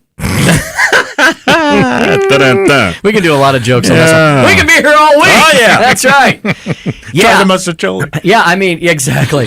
I mean, let's face it, you know, in today's world, you're right. Unions really need, I have nothing against unions, but they should be required to compete on a level playing field. Yeah. And we've seen a ton of workers in the South and in the West reject unionization efforts, because they're like, we like things the way they are. Thank you very much. And they're afraid that if the unions come in, that suddenly they're not going to be paid as much, that there is going to be more requirements of them. Because, Chris, in today's world, in today's technologically driven world, you know, it's harder for bosses to hide. I mean, the market kind of runs so much for us. Yeah. And the thing is, in today's climate, workforce climate, the wages are so competitive now, or jobs are so open now, that people don't have any loyalty and will leave your company. That's exactly my point. Go to another place. Yeah, and so the competition is there. They'd have to provide something else. All right, excellent, Chris's Corner, and entertaining to boot. All right, we'll be back after this. Wow, 4 o'clock hour in the can. The 5 o'clock hour. Yeah, Monday's going very quickly, which I know you all appreciate. The Speaker's Stump Speech next on the fact that Columbus was not the only colonizer in world history. Stop knocking the Italians. 1019-94.1 News Talk STL. Do you know who the greatest propagator of disinformation in the history of the world is? The U.S. government.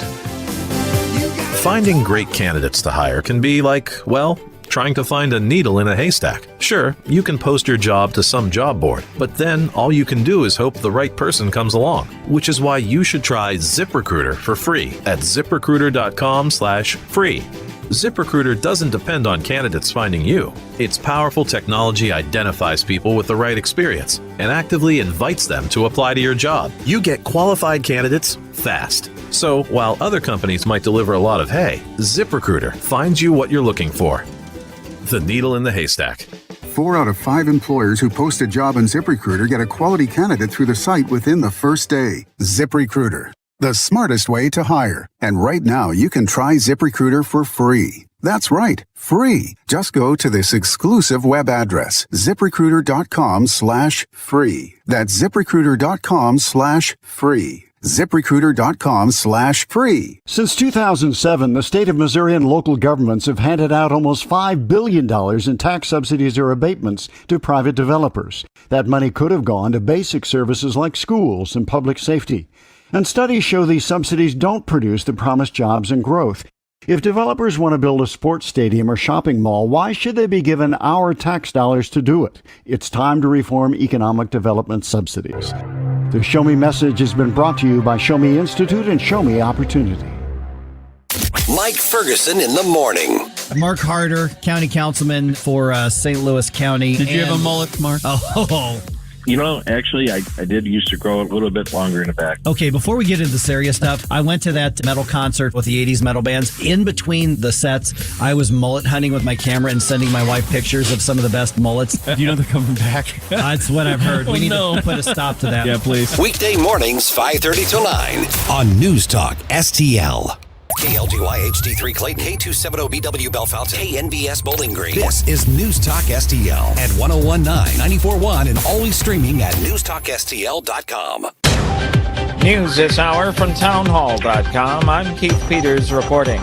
Ohio Senate candidates Democrat Tim Ryan and Republican J.D. Vance are set to face off in a televised debate tonight, as polls show an increasingly narrow race in a state that's been considered reliably red in recent years. While Republicans were seen as having the advantage in Ohio, a number of recent polls show Ryan, a 10-term U.S. representative, closing the gap with Vance, a venture capitalist and author of Hillbilly Elegy. A Marist poll showed Vance leading Ryan 46% to 45%, while a Spectrum News Siena College survey released last week shows Ryan leading Vance 46 to 43%. With the race tight in just a month until Election Day, Monday's debate will be an opportunity for both candidates to stand out or land a lasting blow. Bernie Bennett reporting. A day after 2 teens are shot outside his home while his teenage daughters were inside fearing for their lives, Republican Congressman Lee Zeldin, who's running for New York governor, marches in the Columbus Day Parade with his family. Correspondent Julie Walker reports. While police say the shooting was unrelated to the congressman, Lee Zeldin says it was very traumatic, especially for his twin 16-year-old daughters who were at home in Shirley, Long Island without their parents. Hearing the gunshots, a bullet landed about 30 feet from where they were sitting doing homework. 2 people who got shot were laying down on the ground about 10 feet where they were sitting down doing homework. When they heard the screaming, the concern was for them, they thought that these people were trying to get in the house. They thought they were getting targeted. Police say 2 17-year-old boys were shot in a drive-by and tried to hide on Zeldin's property while a third person ran. Julie Walker, New York. On Wall Street, the Dow down by 93 points. The Nasdaq dropped 110. The S&P 500 lower by 27. Oil down $1.51 to close at $91.13 a barrel. More on these stories at townhall.com. First, we decide where we want to go. Then we need to know the best way to get there. Hi, my name's Adam Barada. I'm the owner of Advantage Gold. We're the highest rated precious metals firm in the country. We teach people how to own physical gold and silver. Now, we've won the Best of TrustLink Award 4 years in a row because we educate our clients on how to buy gold and silver the right way. We don't pay celebrity spokespeople millions of dollars. We'd rather pass that value on to you. Call 800-900-8000 and speak with one of our experts. We'll send you a free gold kit along with my latest #1 national best-selling book, The Great Devaluation. Call 800-900-8000. That's 800-900-8000. Get the best information, the best process, the best service, the best value. Call Advantage Gold at 800-900-8000. Call 800-900-8000. Advantage Gold is not an investment advisor or a tax advisor. Consult with your financial advisor before investing. Here's the Wall Street business. From the Michaels Flooring Outlet Traffic Center. They're just about to wrap up with a crash 44 eastbound at Jefferson. Just watch the right lane. It's not causing a huge slowdown. Otherwise, it looks like normal afternoon volume so far. 64 west is heavy and slow as you come out of Richmond Heights. Then you've got one more heavy pocket right at about McKnight. Then it looks a little bit better. South 270 is busy, but it's moving down through Manchester. 44 west, normal heavy traffic approaching Elm to Big Bend. 55 south, normal slow traffic in the construction zone. I'm Joe Sonderman, and this report is sponsored by Blindster. Need new blinds or shades? Blindster.com offers custom-made blinds, shades, and shutters shipped right to you at prices less than the big box retailers. Blindster blinds, easy to install. They're guaranteed to fit, too. Don't overpay for new blinds. Shop today and save big at Blindster.com. I'm Joe Sonderman from the News Talk STL Traffic Center. From the News Talk STL Weather Center. I'm News 4 Chief Meteorologist Steve Templeton with your first alert forecast. Have the umbrella for Tuesday. Showers are likely, especially in the morning. That's when we'll get our heaviest rain. We'll get a few lingering showers into the afternoon to evening. Otherwise, a low of 61 and a high of 70. Milder in the morning, but not warming up much because of the clouds and the rain. Wednesday's our second round for some showers and a few thunderstorms. Morning to early afternoon is the timing. Low chance for an isolated strong storm Wednesday as well. We'll keep an eye on that. Otherwise, a high of 71 degrees. That's the latest first alert forecast. I'm News 4 Chief Meteorologist Steve Templeton. Hi, this is David with House Sold Easy, and I buy houses cash. If you own a house and you want to sell it fast at a fair price, call me at 314-293-3000. I pay cash and close in as little as 3 days. I buy houses in any condition, any price range, and any location in St. Louis. I'm a private real estate investor who buys several houses a month, and I want to buy more. I buy inherited houses, divorce houses, behind in payment houses. I even buy my tenant won't pay me the rent houses. Do you own a house that is trashed and needs thousands of dollars in repairs? Great, because I love buying junk houses. I buy vacant houses, abandoned houses, condemned houses, and foreclosure houses. If you own a house and you want to sell it fast, call me at 314-293-3000. That's 314-293-3000.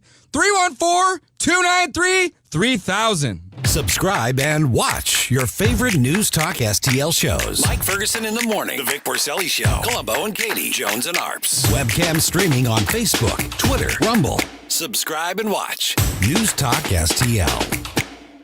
Tim Jones and Chris Arps in the afternoon. The 9 most terrifying words in the English language are, I'm from the government and I'm here to help. The more you remove voting from Election Day, the more opportunity you're offering for people to commit fraud. Are you not entertained?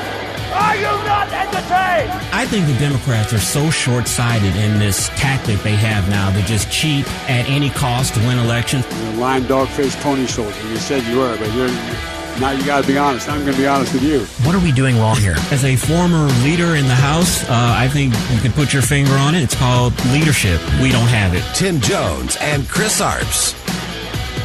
All of this money spent, they spent $48 million, 18 mad, crazy, Democrat, radical left maniacs, FBI agents all over the place, and after 2 years they said, there's no collusion with Russia, but I could have told them on day one. And by the way, they knew on day one, too. They knew on day one.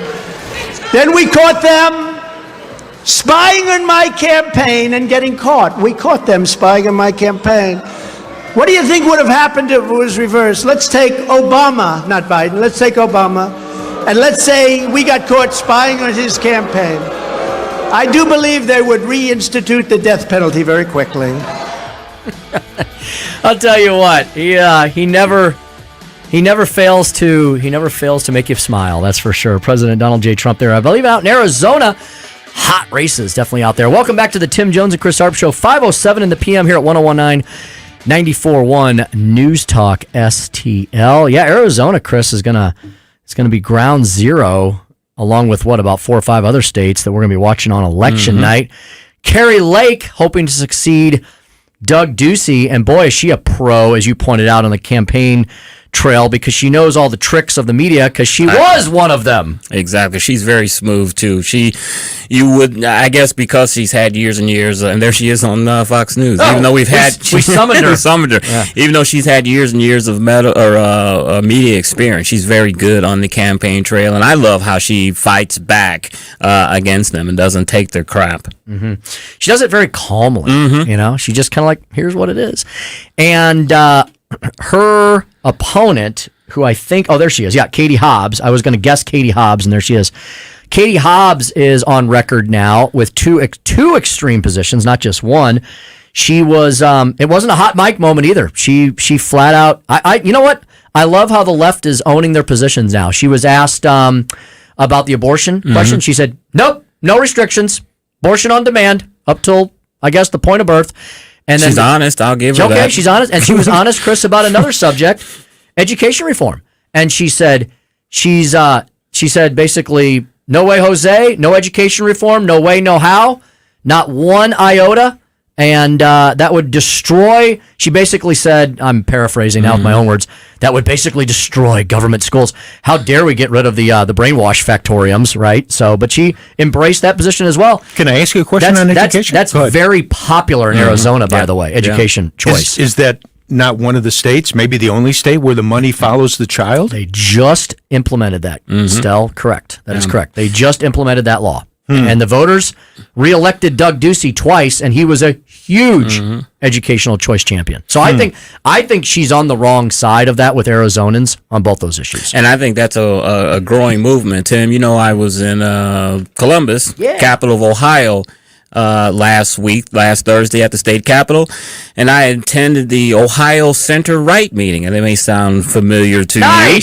And one of the presenters was speaking about school choice, and they want to do something similar in Arizona to make school choice statewide, and the money follows the child. So that's a movement that is gaining a lot of steam.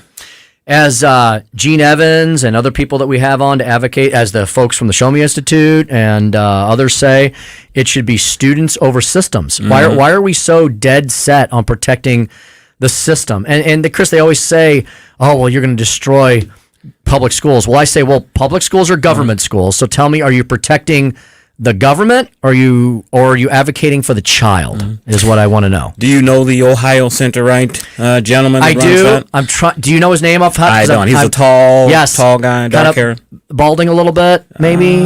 I don't think. I'm thinking of a different guy. I'll look him up in the break, but I do know him. Yeah, I do know him. If it's the same guy, if he hasn't handed it off to somebody. So the fellow that I knew from a year or two ago. So. You know what? Since you were in Columbus, Ohio, that's a perfect jumping off point for me to talk about Columbus Day and the Speaker's stump speech. It is. Listen to me, listen to me. I'm very consistent. I'm a very stable genius. You want answers. I want the truth. You can't handle the truth. Are you not entertained? Are you not entertained? So that's another reason we need communism. It's time for the Speaker's Stump Speech, sponsored by Hanson's Tree Service at hansonstree.com. Yep, you know the old poem we all learned in grade school. I doubt they teach it anymore. In old 1492, Columbus sailed the ocean blue. That's right. So, who the heck was Christopher Columbus? I know you're all thinking, wait a minute, didn't the Spanish, requisition this mission? Why are we celebrating the Italians today? What the heck does Columbus Day have to do with the Italians when he embarked from Spain? Well, Christopher Columbus, was an Italian-born explorer. He set sail in August of 1492. He thought he was bound for Asia. Well, he took a wrong turn with the backing of Spanish monarchs King Ferdinand and Queen Isabella aboard the three ships, Nina, the Pinta, and the Santa Maria. Columbus intended to chart a western sea route to China, India, and the fabled Golden Spice Islands of Asia. Instead, and this is all according to History.com, by the way, instead, on October the 12th, 1492, he landed in the Bahamas. And therefore, we always point out, well, it wasn't really the United States of America, never was, but they called it the first discovery of American soil, becoming the first European to explore the Americas since the Vikings established colonies in Greenland and Newfoundland during the 10th century. We'll get to the Last Kingdom here in a second. Did you know, contrary to popular belief, most educated Europeans in Columbus's day understood the world was round, but they did not yet know that the Pacific Ocean even existed. As a result, Columbus and his contemporaries assumed that only the Atlantic lay between Europe and the riches of the East Indies. They didn't know this gigantic landmass, known as North America, was right in the way. That's why we call it the Dark Ages, the Middle Ages, whatever. So much knowledge was lost around, 1000 to 1200 AD. And so in 1492, they hadn't regained that knowledge as of yet until Columbus landed. Late in October, Columbus sighted Cuba and believed it was mainland China. In December, the expedition was Hispaniola, which he thought might be Japan. So Columbus the whole time keeps thinking he's encountering Asia when he in fact was in a brand new continent. Well, despite all of that, the discovery of the Americas was born, and as we head into the 1500s and the 1600s, all sorts of explorers made that voyage and found different parts of that North American shore, from all the way up in the colonies, up in the New England area, Roanoke, Jamestown, Yorktown, Williamsburg, all the way down through the mid-Atlantic and into the South and beyond. So this is a day where Italians celebrate their man, Christopher Columbus. It's become a bit of an Italian festival and feast. Well, for some reason, Columbus, this poor guy who was just an explorer who thought he discovered one place and ended up discovering another, has become the bane of existence for all left-wing liberal lunatics. They blame everything on him. All of the racism and the colonialism and the white privilege and everything else, despite the fact he was an Italian, is blamed on poor Christopher Columbus, to the point where he wasn't even allowed to have his own day anymore. Yes, now, many different places around the country call this Indigenous Peoples Days, and I have nothing against that. Nothing against it at all. In fact, I really admire the Native American people. They were not treated fairly in this country's early history, but they never gave up. And now a lot of them, all around the country, are laughing all the way to the bank. You ever been to one of these casinos on reservation land? You ever been to Foxwoods up in Connecticut? That's a Native American reservation. You ever been to Mohegan Sun? That's a Native American reservation. These are some of the largest and most prosperous casinos in the world, and good for the Native Americans. Basically, you can only partake in the profits of those casinos if you have a significant amount, I don't know what the percentage is, of Native American direct heritage or lineage. So I have no problem celebrating the indigenous people of this land or any other land. But as Chris pointed out near the top of our show, to blame Christopher Columbus for all of the colonizing and the raping and pillaging and whatever else you want to accuse him of, which he probably never did, that's really ridiculous, because mankind has been trying to rule over mankind since Cain killed Abel. There's all kinds of stories of colonization and imperialism. It's with all races, colors, creeds, codes, ethnicities, and civilizations. Civilizations around the globe have risen and fallen because of invasions and colonization. As Chris mentioned earlier, you ever heard of a guy named Attila the Hun? You ever heard of Genghis Khan? You ever heard of the Danes? Well, watch one of the 7-season, 35 episodes of The Last Kingdom. The Last Kingdom is all about a bunch of big, brawny, red-bearded guys, white guys, attacking a bunch of other white guys on the island nation of what was eventually going to become the United Kingdom. That was a battle over religion and theocracy and whether you believed in a god or a bunch of gods, whether you thought you were going to go to heaven or to the halls of Valhalla. So to take away Christopher Columbus's day, because I think of a bunch of misplaced perceptions and ideas, just goes to show you that our children are really not learning reading, writing, arithmetic, and actual world history, but somebody's version of that narrative. So, I always mention I do have Italian heritage, and you always probably are all wondering what the heck's a guy named Jones talking about his Italian heritage. Well, my grandfather, Fred Tuno, emigrated to this country in the 1930s. My great-grandfather had come over here in the 1890s before him. So on behalf of my Italian family and to yours and to everyone, just like on St. Patrick's Day, we're all Irish for a day, let me just say salute. Salute! To all my Italian brothers and sisters, and wish you a happy, very happy Columbus Day. And that's the Speaker Stump speech for today. I like that. Every ethnicity has their thing. You know, when the first time Stell came in, I did the Opa. That's the thing the Greek people do. Opa. I'm sorry, I screwed it up. I'm sorry. Opa, salute. Let's see. What else can we think of? Somebody can think of their phrases. I'll think of the Russian one in a second. Yeah. You know, when you were talking about different races, different cultures since the beginning of time have subjugated each other and conquered, you know, that was the controversy in a movie that's out currently. I did a Chris's Corner on it, One Woman King, to tell the story of the female warriors of Dahomey who captured other people from other kingdoms and sold them to colonizers, and that's how a lot of us made it here to America. You know, the Last Kingdom was a real huge revelation for me. You know, the basic premise that I got out of it was, you know, here were these kingdoms that were on the island. They were being attacked all the time by the Vikings, and they realized, King Alfred, you know what? For our mutual survival, we should all come together as one kingdom and fight the Vikings as one.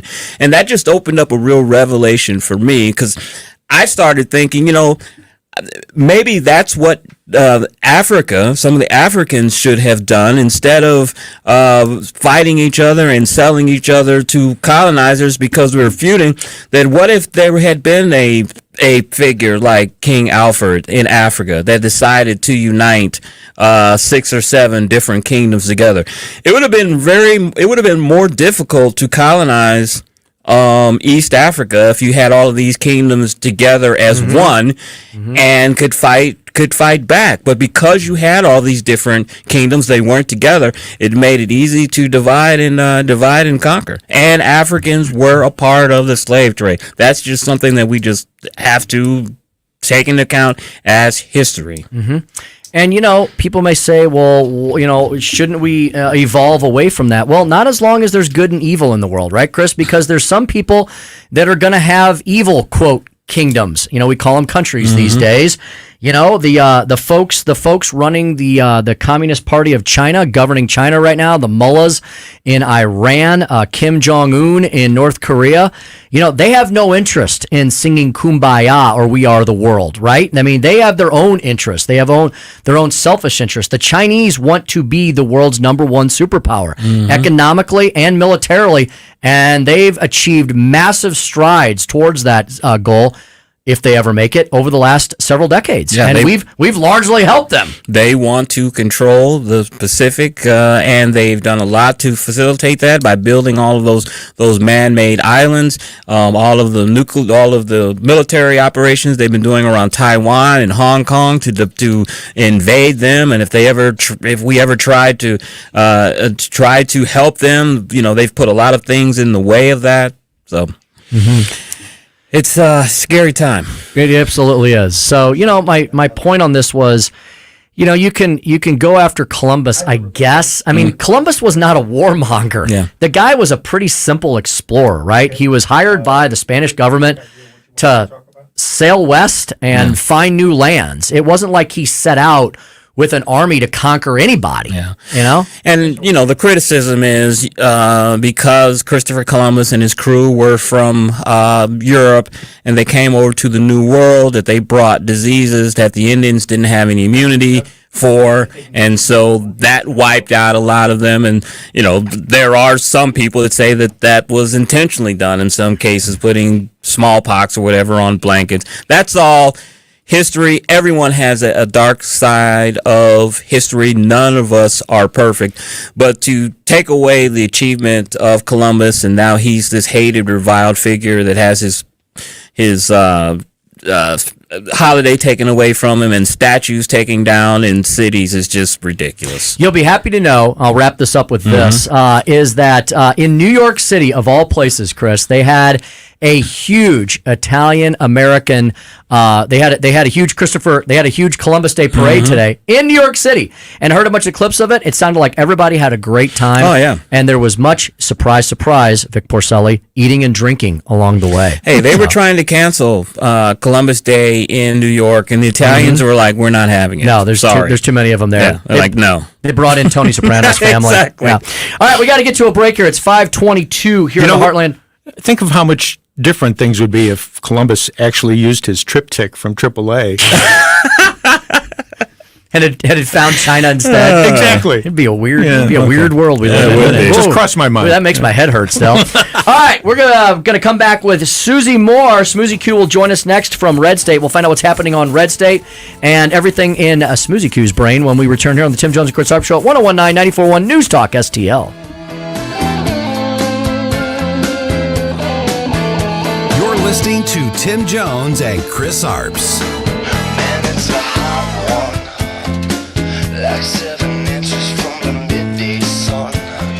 From the News Talk STL Weather Center. I'm News 4 Chief Meteorologist Steve Templeton with your first alert forecast. Have the umbrella for Tuesday. Showers are likely, especially in the morning. That's when we'll get our heaviest rain. We'll get a few lingering showers into the afternoon to evening. Otherwise, a low of 61 and a high of 70. Milder in the morning, but not warming up much because of the clouds and the rain. Wednesday's our second round for some showers and a few thunderstorms. Morning to early afternoon is the timing. Low chance for an isolated strong storm Wednesday as well. We'll keep an eye on that. Otherwise, a high of 71 degrees. That's the latest first alert forecast. I'm News 4 Chief Meteorologist Steve Templeton. From the Michaels Flooring Outlet Traffic Center.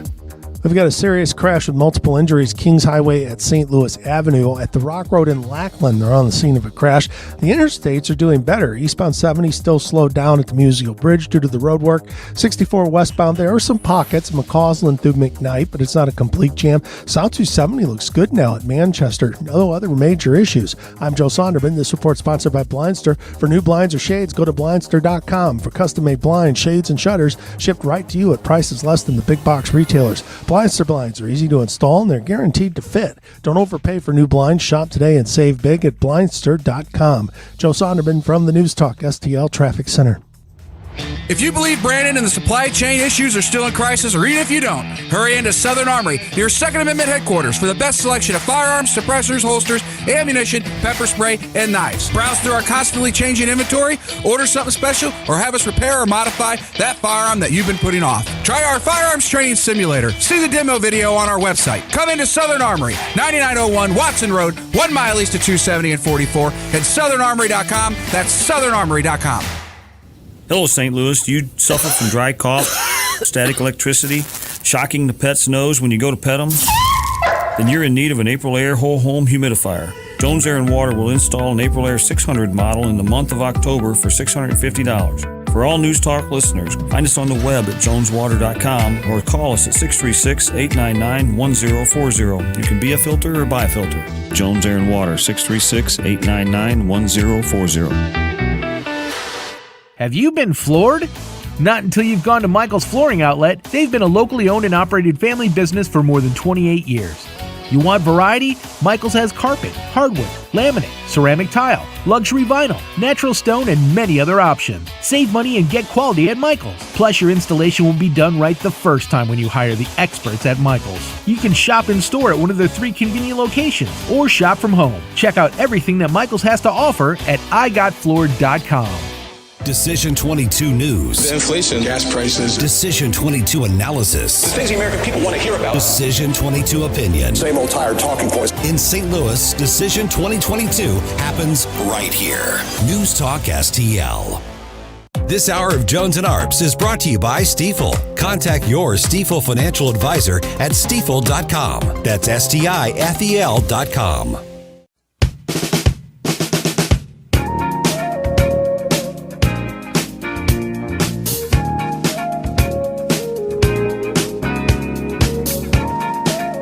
You're listening to Tim Jones and Chris Arps.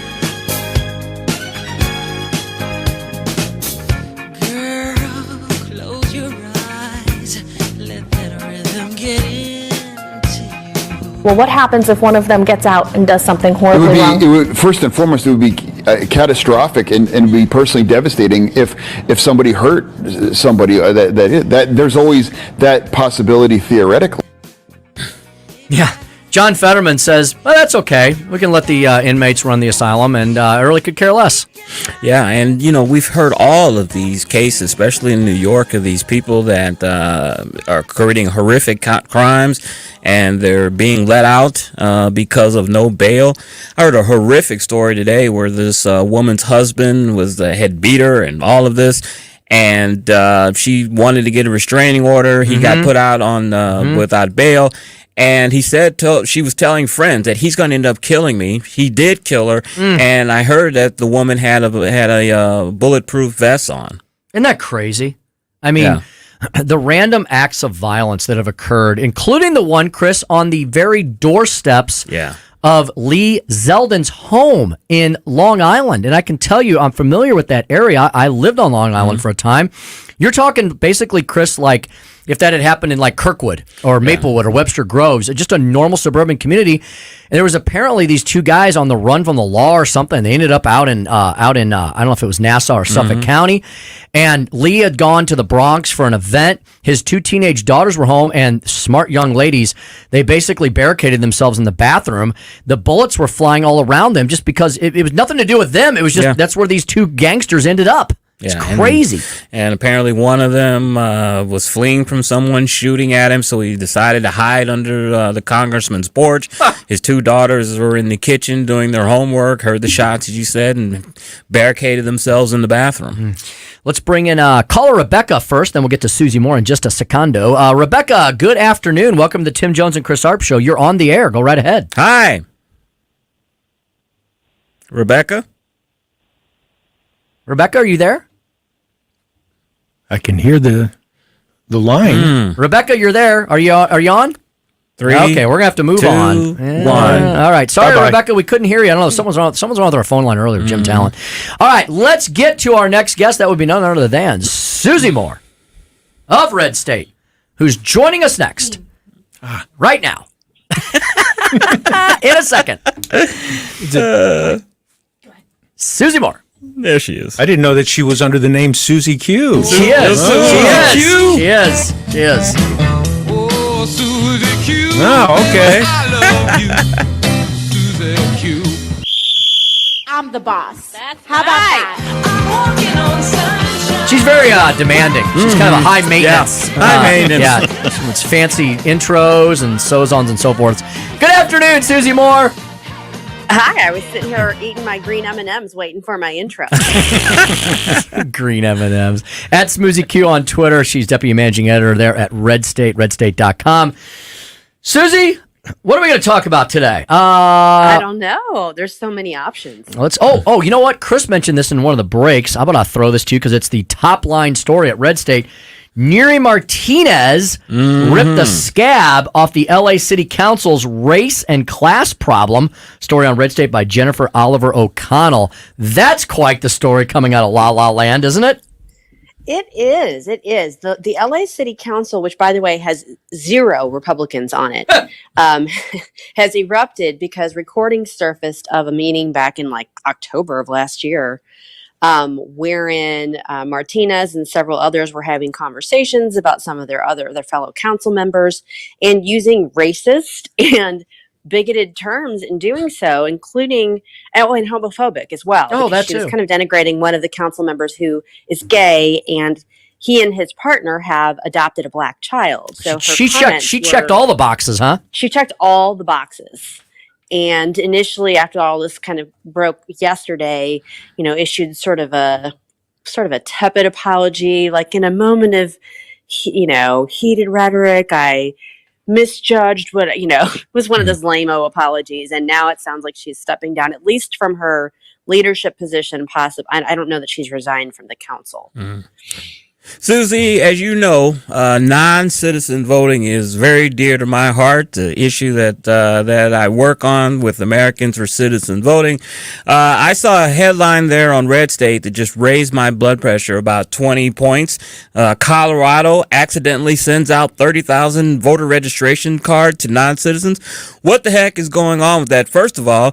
And as a caveat, Colorado was one of the states in 2018, along with Florida and Alabama, that amended their constitution to say that only United States citizen can vote in their elections.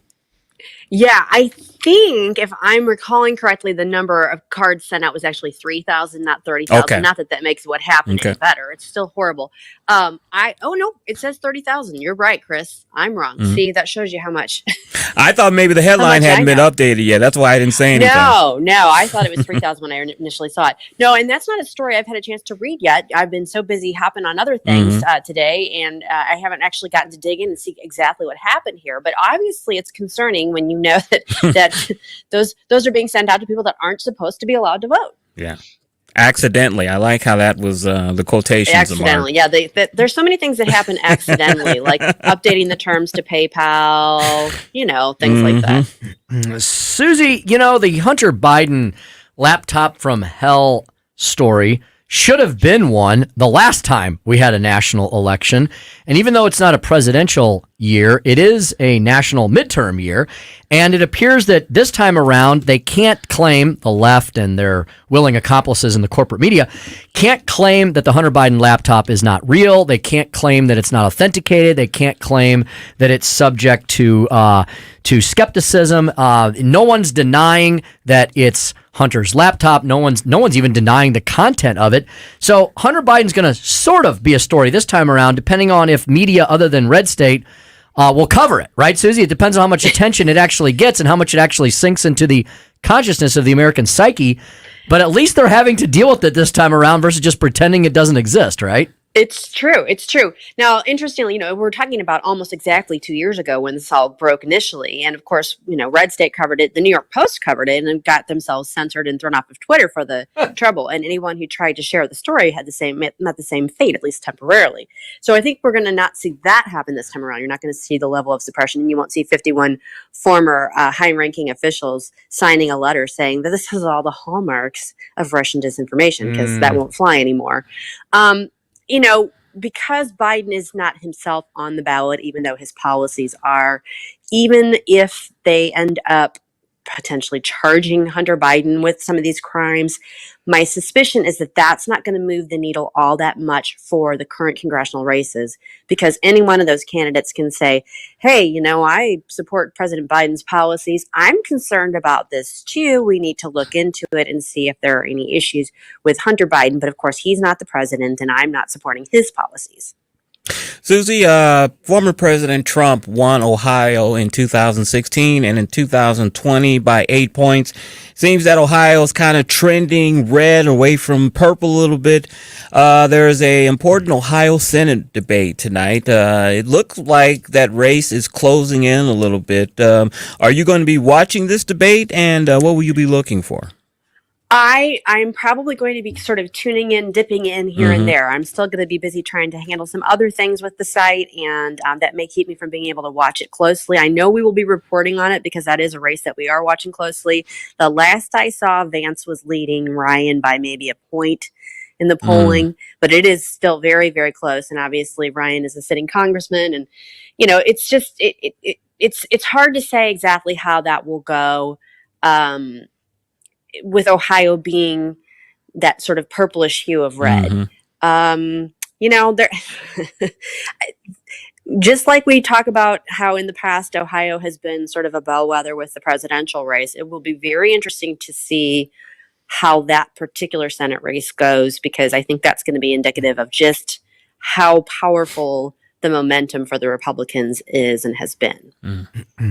Speaking to Susie Moore, Deputy Managing Editor at Red State, redstate.com, at SmoozyQ on Twitter. Susie, next question is maybe sort of a philosophical one for you. Do you think that the issues may overwhelm the narrative this go around? What I mean by that is it almost seems overpowering, the amount of things that the American people are having to confront, and they're all bad for Democrats, and they're good for Republicans if Republicans can convince people that they've got the solutions. And what I'm talking about is the economy, inflation, crime out of control in most of urban America, and it's now spreading to a lot of suburban America as well, and the border. And a lot of these things, many folks would argue, are not just issues the Democrats don't have an answer for, but they've created some of this. And the Democrats seem to have given up on everything except for abortion. You can't find a Democrat talking about January 6th anymore because that's been a flop. No one's talking about COVID. And many of the other issues the Democrats love to run on, they've given up on. It seems like they've given up on the voting rights issues. It's just abortion, abortion, abortion. But the reality, Susie, I'm wondering, can the reality overwhelm the narrative from the left and the corporate media? It can if more than just single issue voters get out and vote. I'm going to assume that we will see that. I am going to assume that even though this isn't a presidential race, there'll be at least enough interest in a lot of these congressional races and the Senate races that we'll see a decent turnout. But the segment of the Democratic base that is really exercised over abortion is largely people like me, although I am not of the Democratic base, but white, college-educated women. And we've seen how the women have swung the vote in a number of critical races in here recently. So that narrative could be enough to win some of these races for Democrats if in the close races. But overall, no. The reason I don't think that really wins the day for them is because, even though that's an issue that people are very passionate about, most people are not dealing with abortion on a daily basis in their lives. I mean, thankfully. But unless you are an activist, you're not sitting around day in and day out thinking about abortion. And I've seen. So you are thinking about how expensive it is to put gas in your car and whether you can afford the groceries you want to buy and that sort of thing. And I heard polling last week that said they compared abortion, which was supposed to be the big issue for Democrats to motivate them, and inflation and crime that we have on our side. And when they did polling on it, our side was way more motivated by our issues than the Democrats were motivated for abortion. Hey, Susie, I'm going to pronounce his name like they do in Georgia and in the South, but is Herschel, is he Post Toasties?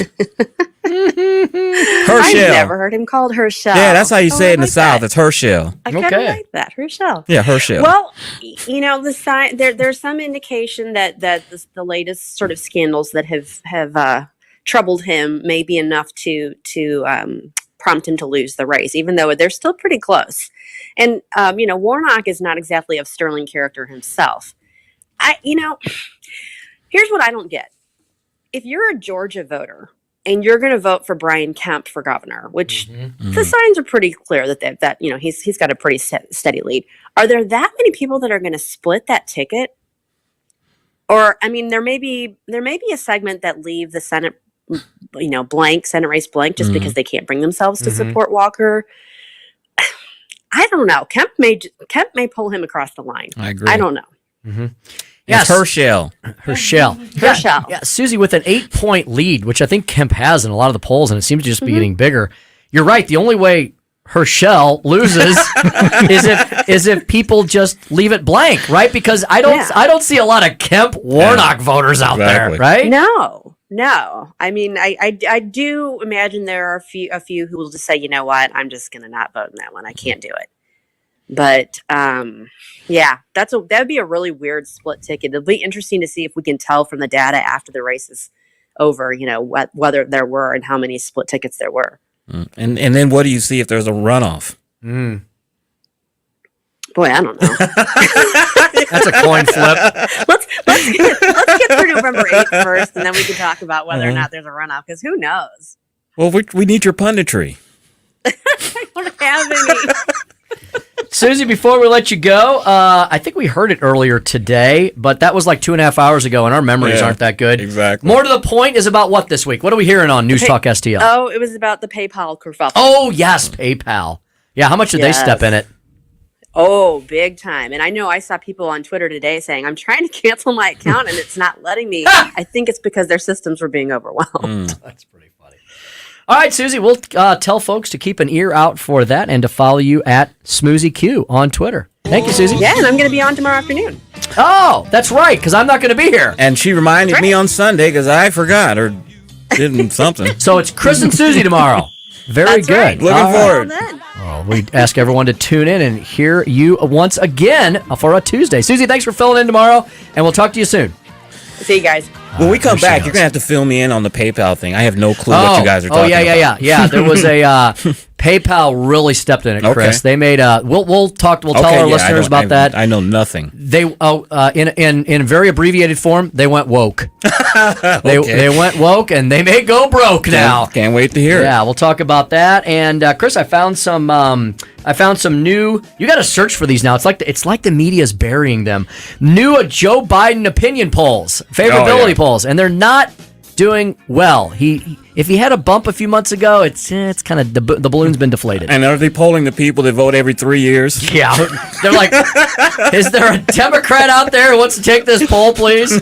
Well, all of that and more as we wrap up the 5 o'clock hour. Go nowhere because the 6 o'clock hour with U.S. Senator Jim Talent is straight ahead as well. All that and more at the Tim Jones and Chris Arps Show next at 101.9 94.1 News Talk STL.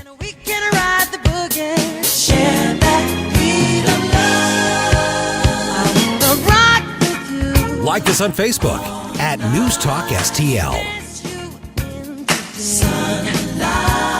From the Michaels Flooring Outlet Traffic Center. We're doing a lot better on westbound 6440. We had a crash at McKnight, but it's been off of the shoulder for quite a while. It's still a little busy as you approach. South 170 is just busy right at 64 east, but that's thinning out. East 64 is just heavy at Big Bend. 55 south, you've just got some pockets heading into the work zone in South City. It's not much out of the ordinary. And we do have some heavy traffic still eastbound on the Musial Bridge. That left lane closure is the culprit there. This report sponsored by Blindster. Save big on new blinds with Blindster.com. Custom-made blinds, shades, and shutters shipped right to you at prices less than the big box retailers. Shop Blindster now and save 45% off any order just by using the code RADIO. Offer ends soon, so shop today at Blindster.com. From the News Talk STL Traffic Center. From the News Talk STL Weather Center. I'm News 4 Chief Meteorologist Steve Templeton with your first alert forecast. Have the umbrella for Tuesday. Showers are likely, especially in the morning. That's when we'll get our heaviest rain. We'll get a few lingering showers into the afternoon to evening. Otherwise, a low of 61 and a high of 70. Milder in the morning, but not warming up much because of the clouds and the rain. Wednesday's our second round for some showers and a few thunderstorms. Morning to early afternoon is the timing. Low chance for an isolated strong storm Wednesday as well. We'll keep an eye on that. Otherwise, a high of 71 degrees. That's the latest first alert forecast. I'm News 4 Chief Meteorologist Steve Templeton. Free speech is alive and well in America. Sometimes it's hard to know what's real and what isn't. Right here. The country is heading in the wrong direction under this president. We're suffering shortages. America's running out of everything. News Talk STL. News, analysis, opinion. Columbo here for Agers Heating and Air Conditioning. We trust Agers with our home because their number one priority is doing right by the customer. Temperatures are changing outside, and as we transition from warmer temps to cooler ones, if you have any issues keeping your family comfortable, don't wait. Call the great team at Agers so they can address the issue before it gets worse. Because whether it's repairs or replacement, Agers is there with the clarity and attention to detail your home deserves. Contact Agers now at 636-242-6515 or through their website, callagers.com. 10-year-old George Haruza and his parents, with only what they could carry in a suitcase, made a daring escape from behind the Iron Curtain of communism. George Haruza and his family risked their lives fleeing communist oppression to secure the freedom and promise of America. George Haruza quickly learned English, studied hard, and worked harder.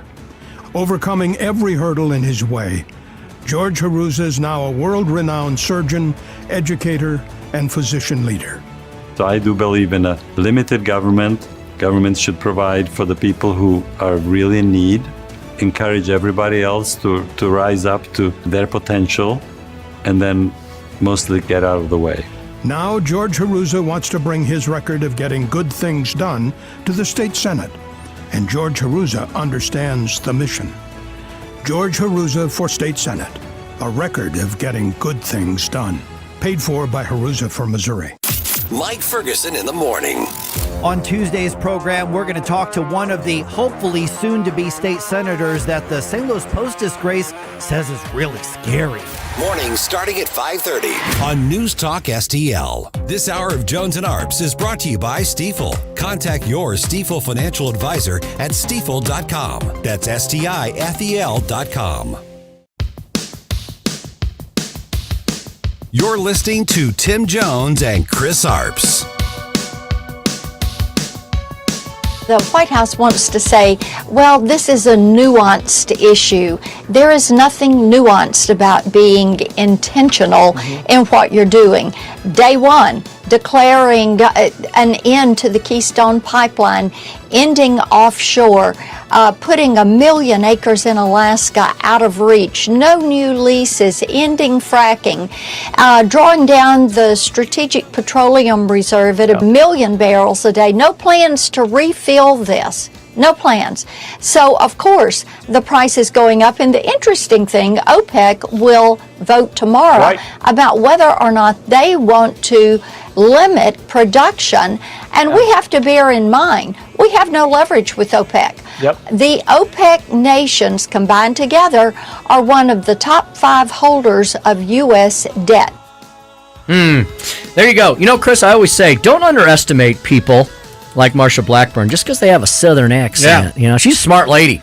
She's a very smart lady, and I've watched her career advance over the last few years. I remember she was a longtime congresswoman, and then when I can't think of his name now, he was the former mayor of Nashville, I think, senator, retired. He did not get along with Donald Trump, and that was one of Donald Trump's early retirements, and she took over for him and is now the senator from the great state of Tennessee.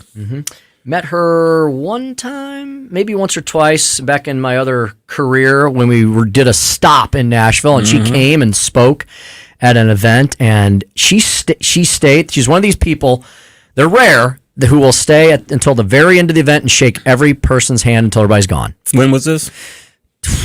2000. It was when she was running for Senate. Yeah, there you go. Yeah. Well, but she was like her staff were trying to drag her out of there, and she was like, no. And you know what? I ran into her. I ran into her one time after that, and I'm not a Tennessean. She remembered my name. I'm so impressed. That's a good politician. I have a tough time remembering. I can remember faces. I'm like, I know I met that person before, but when you meet so many people, I'm just not good with remembering the names. And she remembered my name. It was very impressive. Now, what have you would have done if she would have remembered the names of your children and your wife? You'd probably have fainted. Very impressive, yeah. No, I've just always been impressed with her. You know, I just think every time I see her do an appearance, I just feel she makes excellent points, and she does it in just such a polite way. Yeah. You know? Marsha Blackburn's a star. She's very good. PayPal. So PayPal, I don't know if I have to say allegedly on this or not, because I think they did issue it and reject. So PayPal did issue and then retracted a policy all over the weekend. Like if you weren't like, I forgot how I saw this. It may have been on one of the Sunday talk shows or something, because they did this all within like 36 hours. They issued a policy and then retracted it to fine users, get this, $2,500 for whatever they deemed as misinformation. So that's what they were going to do, Chris. They felt that if you were a PayPal user and whatever you were using a PayPal account for, if they thought it was misinformation, they would fine you $2,500. Well, they got overwhelmed with criticism, including Elon Musk jumping on board, which brought probably millions of eyeballs to this. And and one of the company's former leaders also jumped on that bandwagon, and they therefore they pulled back on that attack. So the new policy was set to go into effect on November 3rd, but the company rep said the change was published in error. Oh, we made a mistake. Oh, it was misinformation. It was misinformation from our misinformation bureau. Yes, exactly. Who owns PayPal now? Is it Google? I don't know. I don't know, but they are associated with Venmo. Okay. Yeah, I was wondering. And I think what really triggered the whole thing to have PayPal rescind their effort was my wife deleted her account. Oh, really? Yeah. She was on top of it from the beginning, and she said, "That's it. We're deleting the account. Okay. eBay owns PayPal. eBay bought it. Yeah. So there we go. Peter Thiel, the famous billionaire conservative donor, was one of the original founders of PayPal, along with a bunch of other guys I've never heard of. Elon Musk too. So what they list here, 1998. It was originally founded as a company called Confinity. Ken Howry, never heard him. Yeah. Luke Nosek, Max Levchin, Peter Thiel, Yu Pan, and Russell Simmons. And I guess Elon came. I know Elon Musk is part of PayPal too, because that's why he made his build. That's why he first made his money selling PayPal. Yeah, here we go. In early 2000, the company began developing and testing an online money transfer system, which attracted the attention of Elon Musk. Yes, that's how he became a billionaire when he sold PayPal. Yeah, and he had already bought and sold several companies before that with his brother. Apparently, Elon Musk's brother is just as brilliant as him, but he avoids the limelight. He's kind of like the silent Musk. Smart. So, yeah. Is it Bobby Musk? I don't know. Could be. You know something I learned today? Brute Musk. This was in Brute Musk. That's right. Smelly Musk. This was in the Springfield Business Journal. You know those club car washes we have around town? They used to be called Tiger Club or whatever. I think they had to change their name because I think Mizzou got mad at them or something. So there's now 100 of them here in the Midwest. You know who one of the major investors is? Travis Kelce of the Kansas City Chiefs. Yeah, he's one of the major investors of Club Car Wash. So I'll just disclose I'm a Club Car Wash member. I just thought that was fascinating. They're a good company. I like them. Yeah, I like them too. Hey, still, when I said Brute Musk, did that bring back memories of high school dating days there? You used to My wear Brute? goodness, I visualized the bottle. The green bottle? Yes, exactly. Exactly. You didn't put too much on, did you? No. Tried not to overdo it. There you go. Yeah. That's the kind of stuff you find in workout at like golf courses and locker like rooms. locker rooms. Yeah. Locker rooms. Locker rooms have access to the most bizarre items I've never seen before ever in my life. You can't find them anywhere else, but they've got like Pinard, talcum powder, Dracar Noir.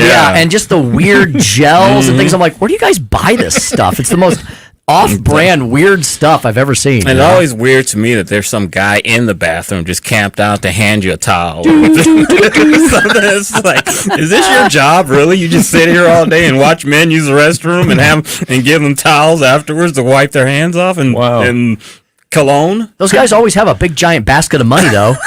Might be a union job. It probably is a union job. It could be a union job. Speaking of the Chiefs, they play tonight, Monday night game. Yeah. The big night. They were hosting the Raiders, who are now. I had forgotten. So the Raiders are no longer the Oakland Raiders. They're now the Las Vegas Raiders. They've been there a couple of seasons. They built a tremendously beautiful stadium out there in Vegas, I heard. But team hasn't improved, unfortunately, with their move out to Vegas. They still suck. They do. And the Raiders are going to host them at Arrowhead, so should be a Chiefs win, although that's a big rivalry, so you never know how those go. The Dallas Cowboys, surprisingly, 4-1. Watched no football. Watched no football yesterday because we were doing our thing, and then I found out we won that game. You know, Jerry is kind of a sage because he said he wants to have a quarterback controversy in Dallas. Well, he may have it. I mean, this guy's won 5 games in a row if you go back to last season. He hasn't lost yet. He's filled in very capably. Dak going to get his job back? I don't know. I mean, he's going to now apparently have to compete for it. 4-1 with 4-0 without Dak Prescott. And what's really amazing, you look at the last 3 Dallas Cowboys starters.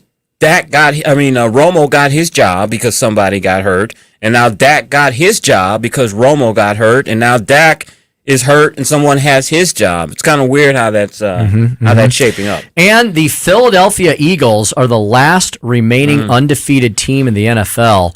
This is not good, folks, for a number of reasons. I told you last week that the Morning Brew put out a stat that showed over the last 100 years, every time a Philadelphia-based sports team wins a championship, we're in the middle of a depression. It happened in the 20s, in the 30s, in the, I think, 50s or 60s, happened in the 70s. They went through, and it happened in 2008. The last time was 2008 when the Phillies won the World Series. And so between the Phillies advancing, thank you, Cardinals, And now the Eagles being 4-0, we need to have these teams have some losses, so we can save the economy, apparently. You know what, Tim? That's very interesting you said that, because the Super Bowl that our good friend, I can't think of his name right now, that was in Super Bowl 15, that was 1981. Burgess Owens, when the Eagles and the Raiders played that year.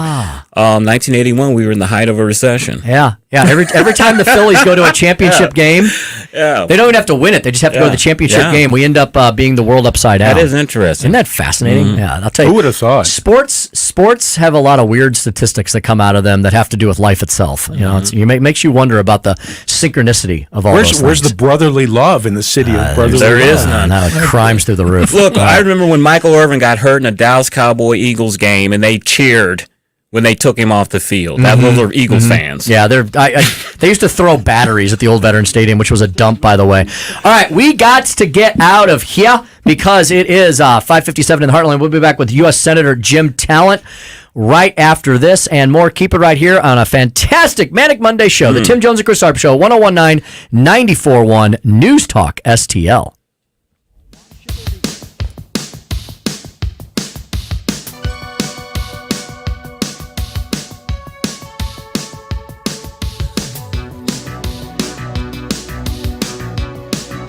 If you are on Medicare, you need to listen to this message. Open enrollment for all Medicare participants starts October 15th. This is a very critical time of the year for you to make needed changes to your plan. This is Mike Butts with MB Health Insurance Agency. Regardless if you are new or renewing your health insurance, the process can be confusing and very time-consuming. MB Health is local here in St. Louis, and we will handle your enrollment quickly, properly, and effectively. Find us on the web at mbhealth.com. MB Health can also help small businesses find the perfect medical coverage for their employees. That's mbhealth.com. For $1 a day, if any covered appliance breaks in your home, we guarantee to fix or replace it. All makes and models, washers, dryers, refrigerators, air conditioners, and more. Guaranteed to be fixed or replaced for $1 a day. Call the Home Service Club now for free information. 800-399-3701. 800-399-3701. 800-399-3701. That's 800-399-3701. Since 2007, the state of Missouri and local governments have handed out almost $5 billion in tax subsidies or abatements to private developers. That money could have gone to basic services like schools and public safety. And studies show these subsidies don't produce the promised jobs and growth. If developers want to build a sports stadium or shopping mall, why should they be given our tax dollars to do it? It's time to reform economic development subsidies. The Show Me message has been brought to you by Show Me Institute and Show Me Opportunity.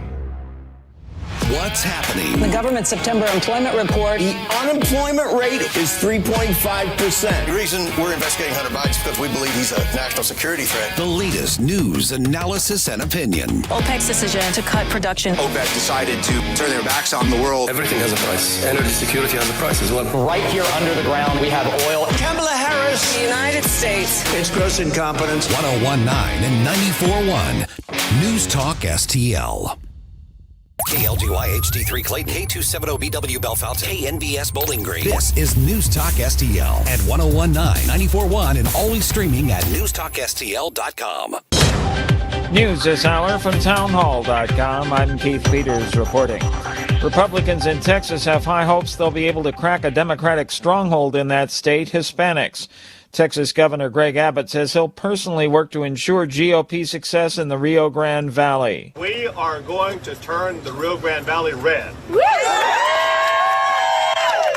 going to win Republican races up and down the valley. That's right. That's right. There's been no governor in the history of Texas who's been to the RGV more than I have. I'm going to keep coming all the way through Election Day and turn RGV red. Republican Congresswoman Myra Flores' victory in a special election this year, becoming the first Texas Latina in the U.S. House, reflected the shifting ground.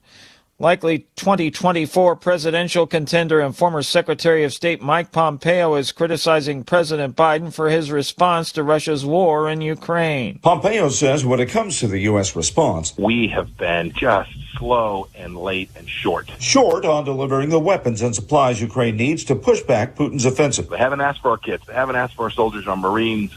They've simply asked us to provide them the tools they need, and they'll do the fighting. A fight Pompeo is certain Ukraine can win with enough material support from the U.S. to send a clear and convincing message to Putin. This is much more likely to bring this fighting to a close. Pompeo was interviewed by the Salem Radio Network. Bob Agnew reporting. A small business advocacy group has filed a new lawsuit seeking to block the Biden administration's efforts to forgive student loan debt for tens of millions of Americans. The suit filed Monday by the Job Creators Network Foundation argues the Biden administration violated federal procedures by failing to seek public input on the program.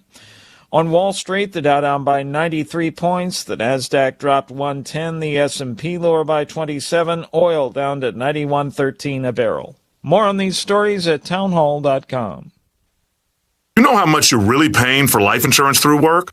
I can almost guarantee you're overpaying for limited coverage.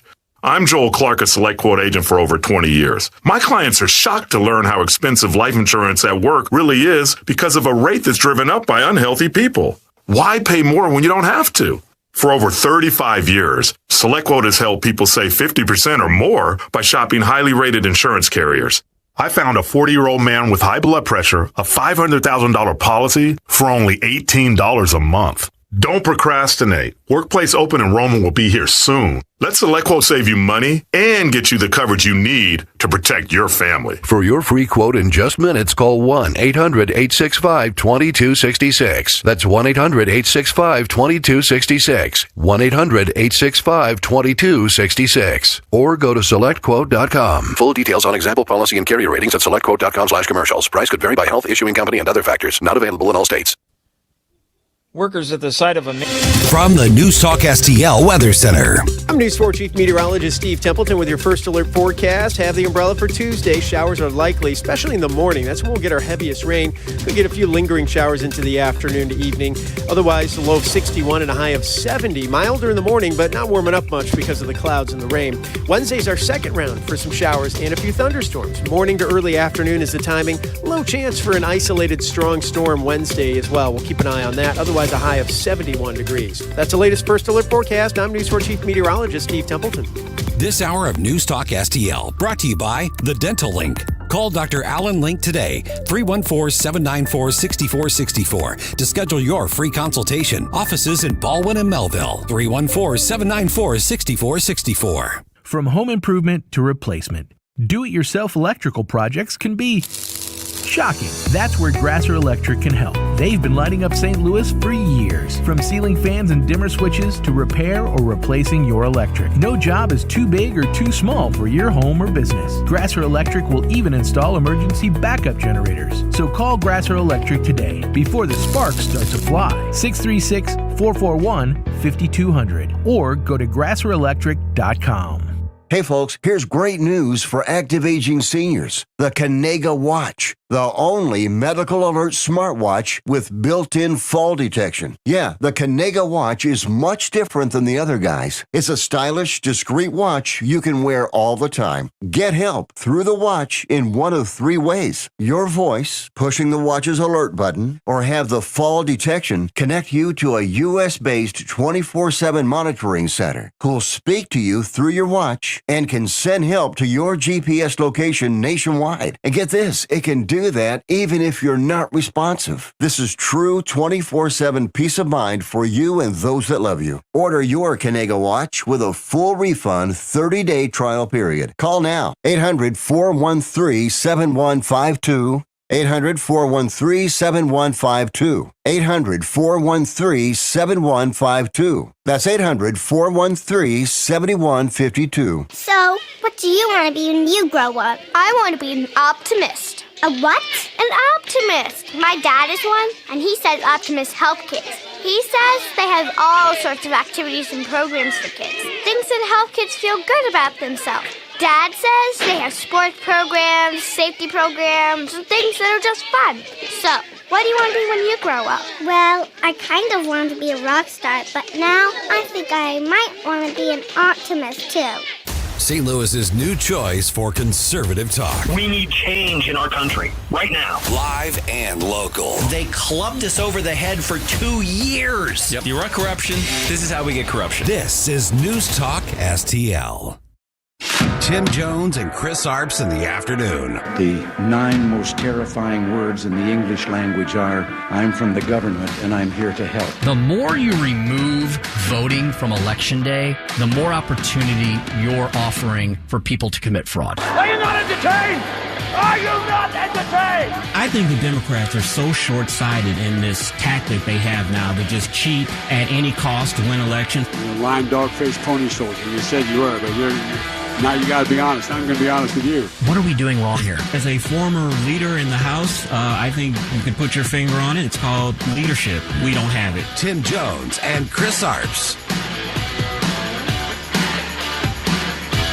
So just think of it. They're coming after me fast and furious, not because I did anything wrong, because I didn't. I think they're taking their orders from Washington, but only because they're trying to hurt me as a candidate.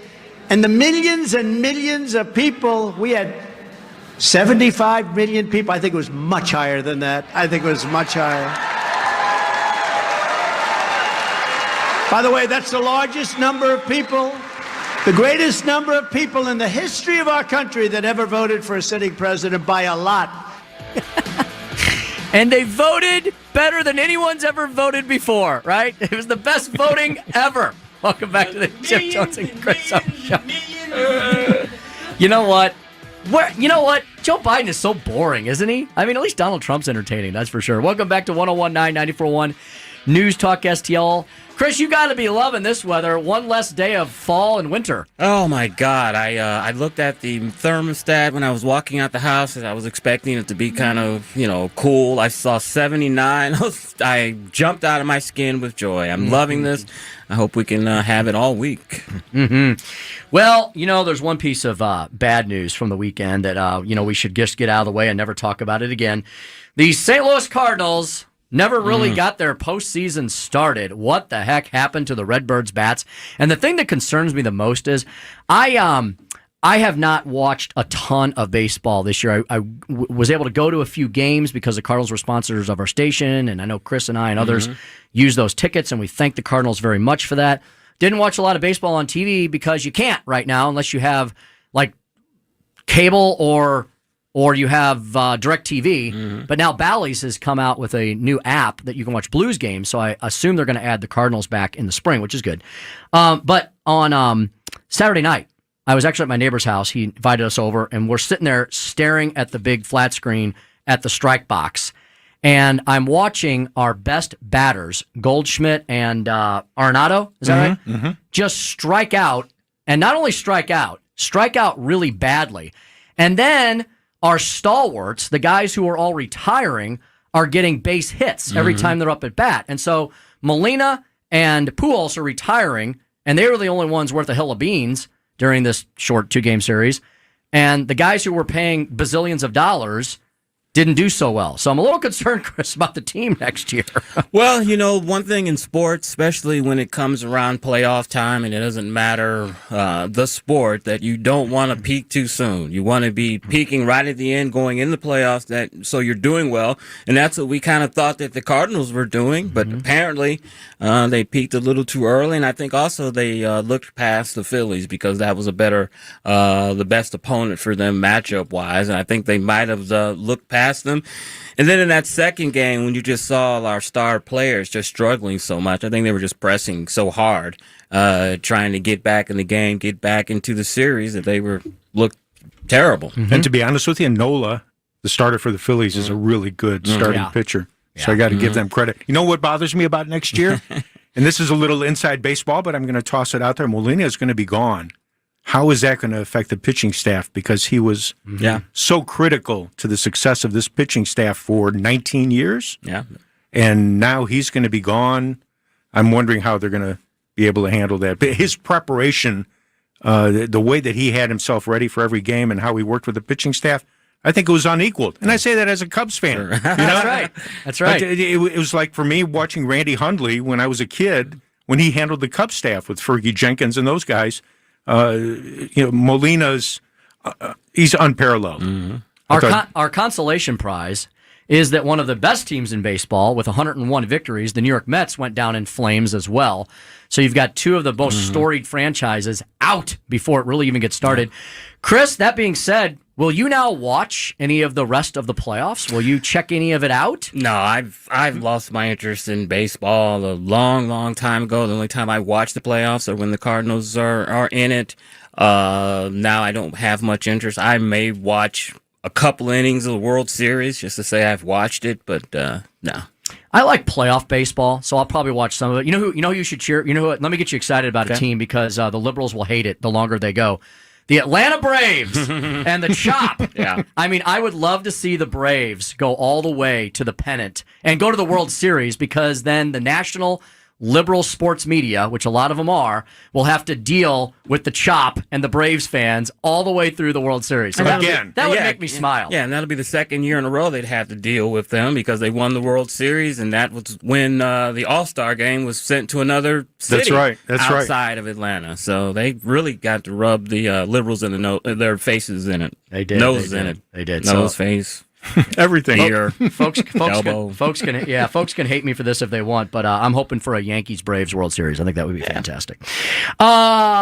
Chris, interesting things happened with the U.S. Senate races over the weekend in the rearview mirror of the Herschel Walker kerfluffle from last week. Mm-hmm. The Real Clear Politics projection has shifted, not in number. They're still projecting.